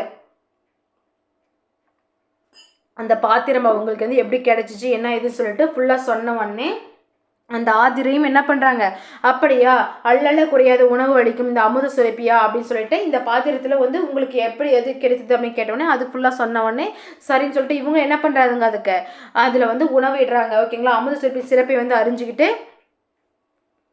என்ன செய்வீங்க அப்படின்னு கேட்ட உடனே இவங்க என்ன சொல்கிறாங்கன்னா, நான் அதாவது ஏழைகளுக்கு அன்பிற்குரிய ஆதிரையே, ஏழை மக்களை வந்து பசியை போக்குவதே என்னுடைய மேலான அறமாக நான் கொண்டிருக்கேன். ஸோ உணவு கொடுத்தவர்களை வந்து உயிரை கொடுத்தவர்களாக மதிக்குவாங்க. அதனால் இந்த பாத்திரத்தில் இருக்கும் உணவை வந்து பசியால் வாடும் மக்களுக்கெல்லாம் வந்து வழங்க போகிறேன் அப்படின்னு சொன்னோன்னே ஆதிரையும் மிக்க மகிழ்ச்சி அப்படின்னு சொல்லிட்டு உங்கள் அறம் வந்து செழிக்கட்டும், மிக்க மகிழ்ச்சி, உங்கள் அறம் செழிக்கட்டும், மக்களின் பசி நோய் வந்து ஒளியட்டும், இதோ அப்போ இப்போதைக்கு கொடுக்குறேன்னு சொல்லிட்டு அமுத சுப்ரியை வந்து உணவு போடுறாங்க இந்த ஆதிரை. ஓகேங்களா, உணவு போட்டோடனே அதை எடுத்துகிட்டு அவங்க எங்கே போகிறாங்கன்னா ஊரில் இருக்கக்கூடிய மக்கள் எல்லாருக்கும் கொடுக்குறாங்க. பின்னர் பூம்புகாரில் உள்ள சிறைச்சாலைக்கும் போகிறாங்க. கடைசி அந்த சிறைச்சாலைக்கு போகும்போது அந்த சிறைச்சாலைக்கு முன்னாடி வந்து போயிட்டு அங்கே இருக்கிறவங்களுக்கெல்லாம் உணவு போட்டுட்ருக்காங்க. அப்படி உணவு போட்டுட்டு இருக்கும்போது அரண்மனையில் ஒரு விஷயம் நடக்குது. அங்கே சிறைக்காவலன் வந்து, வேந்தரே வணக்கம், இங்கே வந்து இன்று காலையில் வந்து சிறைச்சாலைக்கு ஒரு பெண்மணி வந்தாங்க, இளம்பெண். அவங்க கையில் ஒரு சின்ன பாத்திரம் தான் இருக்குது. ஆனால் அந்த சின்ன பாத்திரத்துலேருந்து உணவை வந்து அள்ளி அள்ளி கொடுக்குறாங்க. அந்த உணவு வந்து குறையவே மாட்டுதுங்க அப்படின்னு சொல்லி சொன்னவொடனே, என்ன இது ஒரு விசித்திரமாக இருக்குதே அப்படின்னு சொல்லிட்டு அந்த சின்ன பாத்திரத்தில் உணவை எடுத்து அத்தனை பேருக்கு வழங்கினாலா. அப்பெண்ணே வந்து உடனே வந்து அழைத்துவான்னு சொல்கிறாங்க. உடனே வந்து சிறைக்காவலரும் ஆகட்டும் அண்ணா அப்படின்னு சொல்லிவிட்டு போயிட்டு கூட்டிகிட்டு வந்துட்டாங்க. கூட்டிகிட்டு வந்து பார்த்துட்டு நீ யாருவான்னு சொல்லி கேட்டவொன்னு அவங்களும் வந்து சொல்ல ஆரம்பிக்கிறாங்க. சிறைக்காவலர்கள் வந்து மணிமேகலை கூட்டிகிட்டு மன்னர் முன்னாடி வர்றாங்க. மன்னர் முன்னாடி வந்து மணிமேகலை சொல்கிறாங்க, அருளுள்ளம் கொண்ட அரசே வணக்கம் அப்படின்னு சொல்லிட்டு, அன்பினே நீ யார், உணவாளல குறையாது, இந்த பாத்திரம் என்ன, உனக்கு எப்படி இது கிடச்சிச்சு சொல்லுமானோடனே மணிமேகலையும் அது கிடச்சி, இது அவங்க அப்பா பேர் கோவலன், கண்ணை, இது மாதவி, இவங்களை பற்றியெல்லாம் சொல்கிறாங்க. அன்பால் ஆட்சி செய்யும் அரசே. உடனே வந்து மன்னர் வந்து பசிப்பினி போக்கும் பாம்புடைய அறத்தை செய்தவள் நீ, உனக்கு என்ன செய்ய வேண்டிய உதவி ஏதாவது இருக்குதா சொல்லு, உனக்கு நான் ஏதாவது செய்யணுமா அப்படின்னு சொல்லி கேட்குறாரு நம்ம மன்னர் மணிமேகலை கிட்ட. உடனே மணிமேகலை சொல்வாங்க, அன்பால் ஆட்சி செய்யும் அரசே, சிறைச்சாலைகளை வந்து தண்டனை பெற்றுள்ள திரும்பி வாழ வழி காண வேண்டும் அப்படின்றாங்க. சிறைச்சாலையில் வந்து தண்டனை பெற்றுள்ளவர்கள் வந்து திரும்பி வாழ கொஞ்சம் வழி கொடுங்க. சிறைக்கோட்டம் வந்து அறக்கோட்டமாக மாற வேண்டும். இது ப்ரீவியஸ் இயர் கொஸ்டின் பேப்பர்ல கேட்டிருக்காங்க. சிறைக்கோட்டம் அறக்கோட்டமாக மாற வேண்டும் என்று யார் கூறியது? மணிமேகலை தான் வந்து சொல்லியிருப்பாங்க. ஓகேங்களா, அடுத்தது உடனே அதற்கு என்னவெல்லாம் வந்து செய்ய வேண்டும் சொல்லிட்டு மன்னர் கேட்குறாங்க. வாழ்க்கைக்கு அறம் சொன்ன வள்ளுவன் வாழ்ந்த நாடு இது, புத்தர் பிறந்த அறம் போதித்த பூமி இது, எவை நன்மைகள் எவை தீன்மைகள் அப்படின்னு சொல்லிட்டு எல்லாவற்றையும் தக்க அறிஞர்கள் கொண்டு அறிஞர்களை வச்சு சிறையில் உள்ளவர்களுக்கு வந்து எடுத்து கூறி அவங்களுக்கு புரிய வைங்க. அப்புறமேட்டு அவங்க வந்து பெற்றோரை மதிக்கணும், முதியோர்களை பேணணும், உறவினர்களை வந்து அரவணைக்கணும்ன்ற எல்லா அறநெறி கல்வியை வந்து அவங்களுக்கு கொடுக்கணும். இதுவே என்னுடைய வேண்டுகோள் மன்னா அப்படின்னு கேட்டவுடனே, நல்லறம் புரியும் நங்கையே, உன் வேண்டுகள் அனைத்தையும் நடைமுறைப்படுத்த ஆணை எடுக்கிறேன், நீ வாழ்க, உன் அறம் வாழ்க அப்படின்னு சொல்லிட்டு நம்மளுடைய மன்னன் என்ன பண்றாங்க, வாழ்த்தி வந்து அந்த மணிமேகலையை வந்து வாழ்த்தி அனுப்பிச்சு விடுறாங்க. ஓகேங்களா, சரி வாங்க பிக் பேக் கொஸ்டின்ஸை பார்க்கலாம். மணிமேகலா தெய்வம் வந்து மணிமேகலையை அழைத்து சென்ற தீவு எது? மணிப்பல்லவ தீவு. மணிமேகலா தெய்வம் மணிமேகலையை மணிப்பல்லவ தீவுக்கு அழைத்து சென்றது எல்லாம் மணிமணின்னு வந்திருக்கும். மணிமேகலை கையில் உள்ள அமுத சுரப்பி உணவீட்ட பெண் யாரு? ஆதிரை. ஓகேங்களா, ஆதிரை தான் அதில் வந்து ஃபஸ்ட்டு உணவு போட்டிருப்பாங்க. நெக்ஸ்ட் லெசன் பாருங்க, மனித நேயம். நெக்ஸ்ட் லெசன் என்னது? மனித நேயம். மனித நேயம் அப்படின்னு சொல்லும் போது, அதாவது இல்லாதவர்களுக்கு கொடுத்து மகிழ்வது தான் வந்து ஈகை. இல்லாதவர்களுக்கு கொடுத்து மகிழ்வதே ஈகை. இதெல்லாம் வந்து ப்ரீவியஸ் இயர் கொஸ்டினில் வந்து கேட்டிருக்காங்க. ஓகேங்களா, இல்லாதவர்களுக்கு கொடுத்து மகிழ்வது தான் என்னது? ஈகை அப்படின்னு சொல்லிட்டு சொல்லும். உலகில் எந்த ஆறும் தனது தாகத்திற்கு வந்து ஓடுறதில்லை, எந்த நிலமும் தன்னுடைய பசிக்கோசரம் வந்து விளைவதில்லை, எந்த மரமும் தனக்காக வந்து கனிகளை வந்து உருவாக்குவதில்லை. அது மாதிரி இது எல்லாமே வந்து தனக்குன்னு சொல்லிட்டு இல்லாமல் பிறருக்கு நமக்காக தான் எல்லாமே செய்யுது. ஓகேங்களா, ஸோ அதனால் பிறர் வாழ வேண்டும். அவ்வாறு வாழ்வதற்கு வந்து அருள், பொறுமை, பரிவு, நன்றி உணர்வு, இன்சொல் பேசுதல் போன்றவை தேவை. எல்லா உயிர்களிடம் அன்பு காட்டணும். மனித நேயத்தோட வந்து இருக்கணும். ஓகேங்களா, மனித நேயத்தோட வாழ்பவன்களால் தான் வந்து இவ்வுலகம் வந்து இயங்கி கொண்டிருக்கிறது அப்படின்னு சொல்லிட்டு அந்த உண்மையை வந்து யார் சொல்றாங்க? புறநானூறு அடிகள் வந்து சொல்லுதான். தமக்கென முயலா நோன்றால் பிறர்க்கென முயலும் உண்மையானே அப்படின்னு சொல்லிட்டு எது சொல்லுது? புறநானூறு வந்து சொல்லுது. தமக்கென முயலா நோன்றால் பிறர்க்கென முயலும் உண்மையானேன்னு சொல்லிட்டு புறநானூறு அடிகள் வந்து உணர்த்துகிறது. இது வந்து ப்ரீவியஸ் இயர் கொஸ்டின்ல கேட்டிருக்காங்க. நெக்ஸ்ட் வள்ளலார். இதில் ஒன்றும் இல்லைங்க, எல்லாமே கதையாக வரும். லாஸ்ட்டாக இருக்கக்கூடிய லைன் மட்டும் தான் நமக்கு என்னது question point of view. Vallalar என்ன பண்ணுவாராம், அவர் வாழ்க்கையில் நடந்த ஒரு சின்ன விஷயத்தை வந்து சொல்லுவாராம். வள்ளலார் வந்து தன்னுடைய இளம் பருவத்தில் என்ன பண்ணியிருக்காங்க, ஒரு நாள் நடந்து வந்து கொண்டிருக்காராம். அப்போ வந்து நீண்ட தூரம் நடந்ததுனால ரொம்ப களைப்பாயிட்டு என்ன பண்ணியிருக்காராம், ஒரு ஓய்வு எடுக்கலாம் அப்படின்னு சொல்லிட்டு வழியில் ஒரு சத்திரம் ஒன்று இருந்துச்சான். அவங்க அதில் வந்து திண்ணையில் வந்து படுத்து கொஞ்சம் தூங்கினாராம். அப்படி தூங்கும் போது ஒரு வந்து என்ன பண்ணியிருக்கான், அங்கே வள்ளலார்கிட்ட காதில் இருக்கக்கூடிய கடுக்கனை வந்து எடுக்க பார்த்துருக்கான். உடனே அதனை வந்து தனதாக்கி கொள்ள முடிவு செஞ்ச உடனே தங்க கடுகு தானே அது, அந்த தங்க கடுகனை வந்து அவன் மெதுவாக கலட்டுறானான். அவனது செயலை வந்து இவர் உணர்ந்துட்டாரு. உணர்ந்தவனே இவர் என்ன பண்ணுறாரு, இப்படி ஒன்று எடுத்துனா அவன் திடீர்னு வந்துட்டான்னு சொல்லிட்டு அவனுக்கு கொடுக்க மாட்டாங்க அப்படின்னு சொல்லிட்டு அவர் கண்மூடியபடியே அமைத்து இருந்திருக்காரு. அதுக்கப்புறம் ஒரு கடுக்கன் கலத்திட்டானா, அதுக்கப்புறம் மறுக்கணத்தை, அதாவது ஒரு கணத்தை அறைந்தால் மறுக்கணத்தை காட்டு அப்படின்ற மாதிரி ஒரு பக்கம் கடுக்கன் எடுத்தோடனே திரும்பி இன்னொரு பக்கம் காதையும் காமிக்கிறாராம், இந்த கடுக்கனையும் கழட்டிக்கோ அப்படின்னு சொல்லிட்டு. அவனை ஃபர்ஸ்ட் பயந்துட்டான். அதுக்கப்புறம் என்ன பண்ணுறான், அந்த கடுக்கனையும் வந்து கலட்ட வரான். இது திரும்பி போது அவன் என்ன பண்ணுறான், அதையும் கலட்டி கொண்டு அந்த இடத்தை விட்டே வந்து அகன்று போயிட்டான் அப்படின்னு சொல்கிறான். அப்படி மறுக்காதில் உள்ள கடுக்கனை வந்து அவன் கலட்டுவதற்கு ஏதுவாக திரும்பி படுத்துவானே அவன் என்ன பண்ணுறான், அதையும் கழட்டி கொண்டு அந்த இடத்தை விட்டு அகட்டு செல்ல முற்பட்டான். அப்பொழுதுதான் என்ன பண்ணுறாரு, வள்ளலார் வந்து மென்மையான குரல், அப்பா இவை ரெண்டும் தங்க கடுக்கன் தான், குறைஞ்சி விலைக்கு வந்து வித்துடாதப்பா.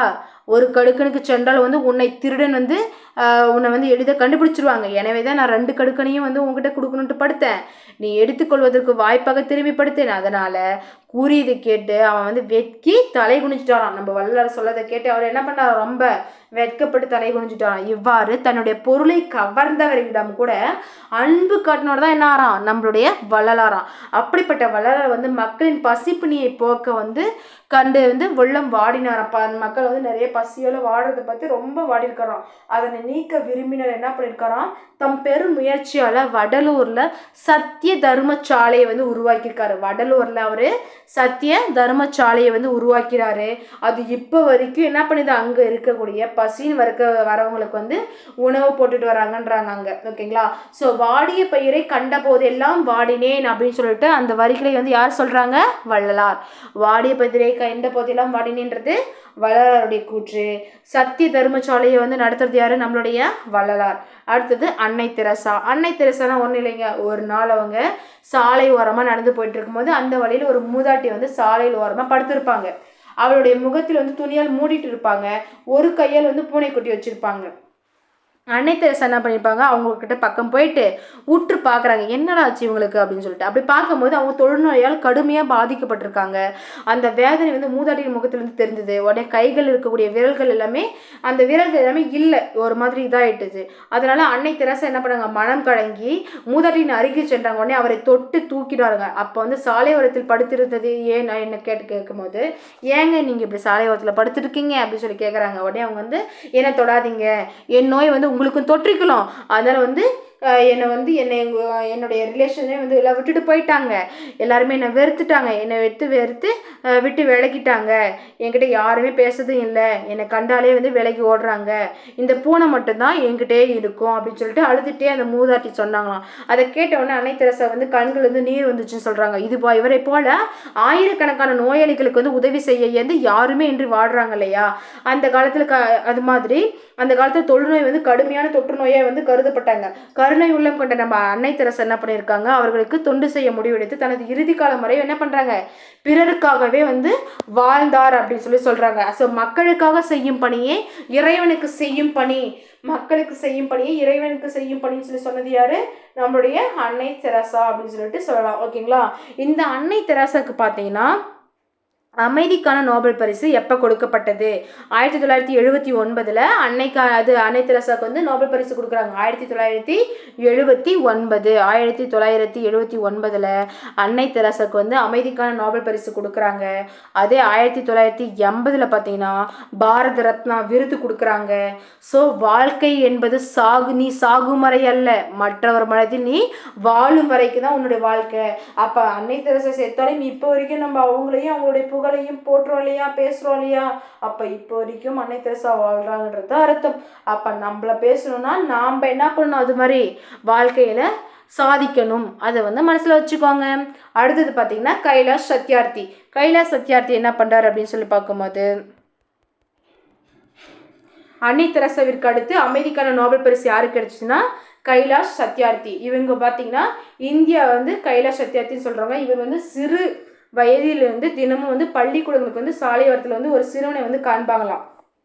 அவன் வந்து தன் தந்தையுடன் வந்து அமர்ந்து வேலை செய்து கொண்டிருப்பான். ஏன் அந்த சிறுவன் மட்டும் வந்து பள்ளிக்கு போகாமல் வேலை செய்கிறான் அப்படின்றத அவங்க கொஞ்ச நாள் வந்து ஆராய்ச்சி பண்ணி கேட்டிருக்காங்க. அப்போ தான் தன்னுடைய ஆசிரியரிடம் வந்து அவங்க கேட்கும் போது தன்னுடைய பெற்றோர்கள் வந்து அந்த கேள்வி வந்து கேட்கும் போது அவங்க என்ன சொல்கிறாங்க, அவர் உள்ளத்தில் வந்து வெந்துட்டே இருக்குது, தம் ஆசிரியர்கிட்டையும் பெற்றோர்கிட்டையும் கேட்டுகிட்டே இருக்கான். பணம் இல்லாததால் வந்து அந்த சிறுவன் வந்து பள்ளிக்கு வரல, வீட்டில் வந்து உணவு தேவையை வந்து நிறைவு செய்யவும் பணம் வேண்டும்.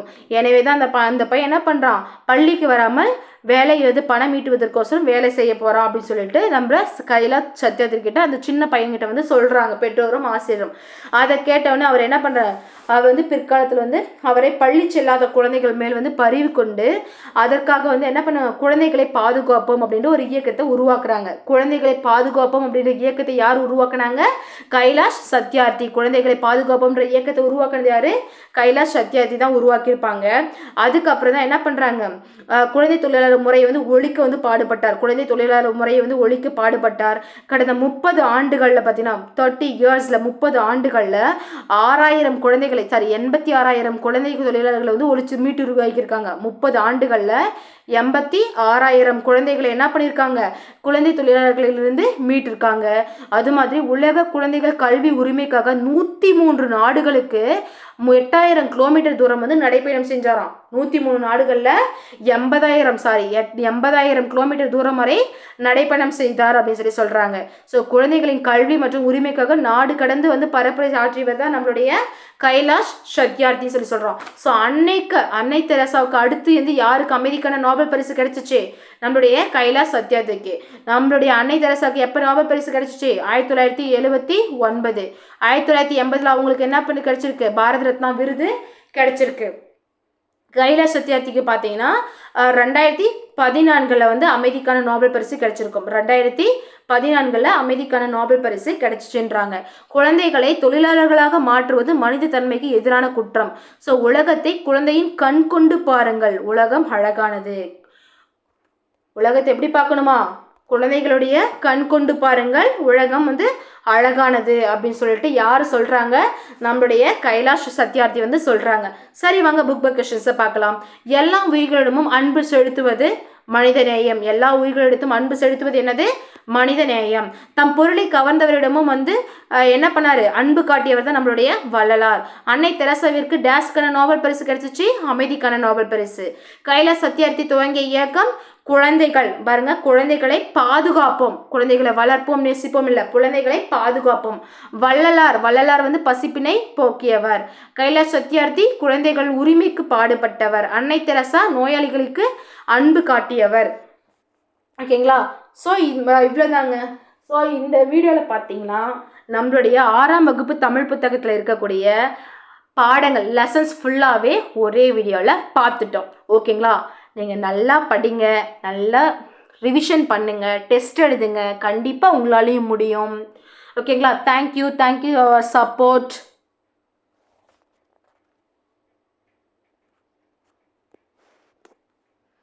நம்ம எல்லாருமே கவர்மெண்ட் ஜாப் வாங்கிட்டு 2025 இங்கே நம்மளுடைய சென்னையில் இருக்கக்கூடிய தமிழ்நாடு பப்ளிக் சர்வீஸ் கமிஷன் முன்னாடி கவர்மெண்ட் ஆர்டர் வாங்கிட்டு ஃபோட்டோ பிடிக்கணும். ஓகேங்களா.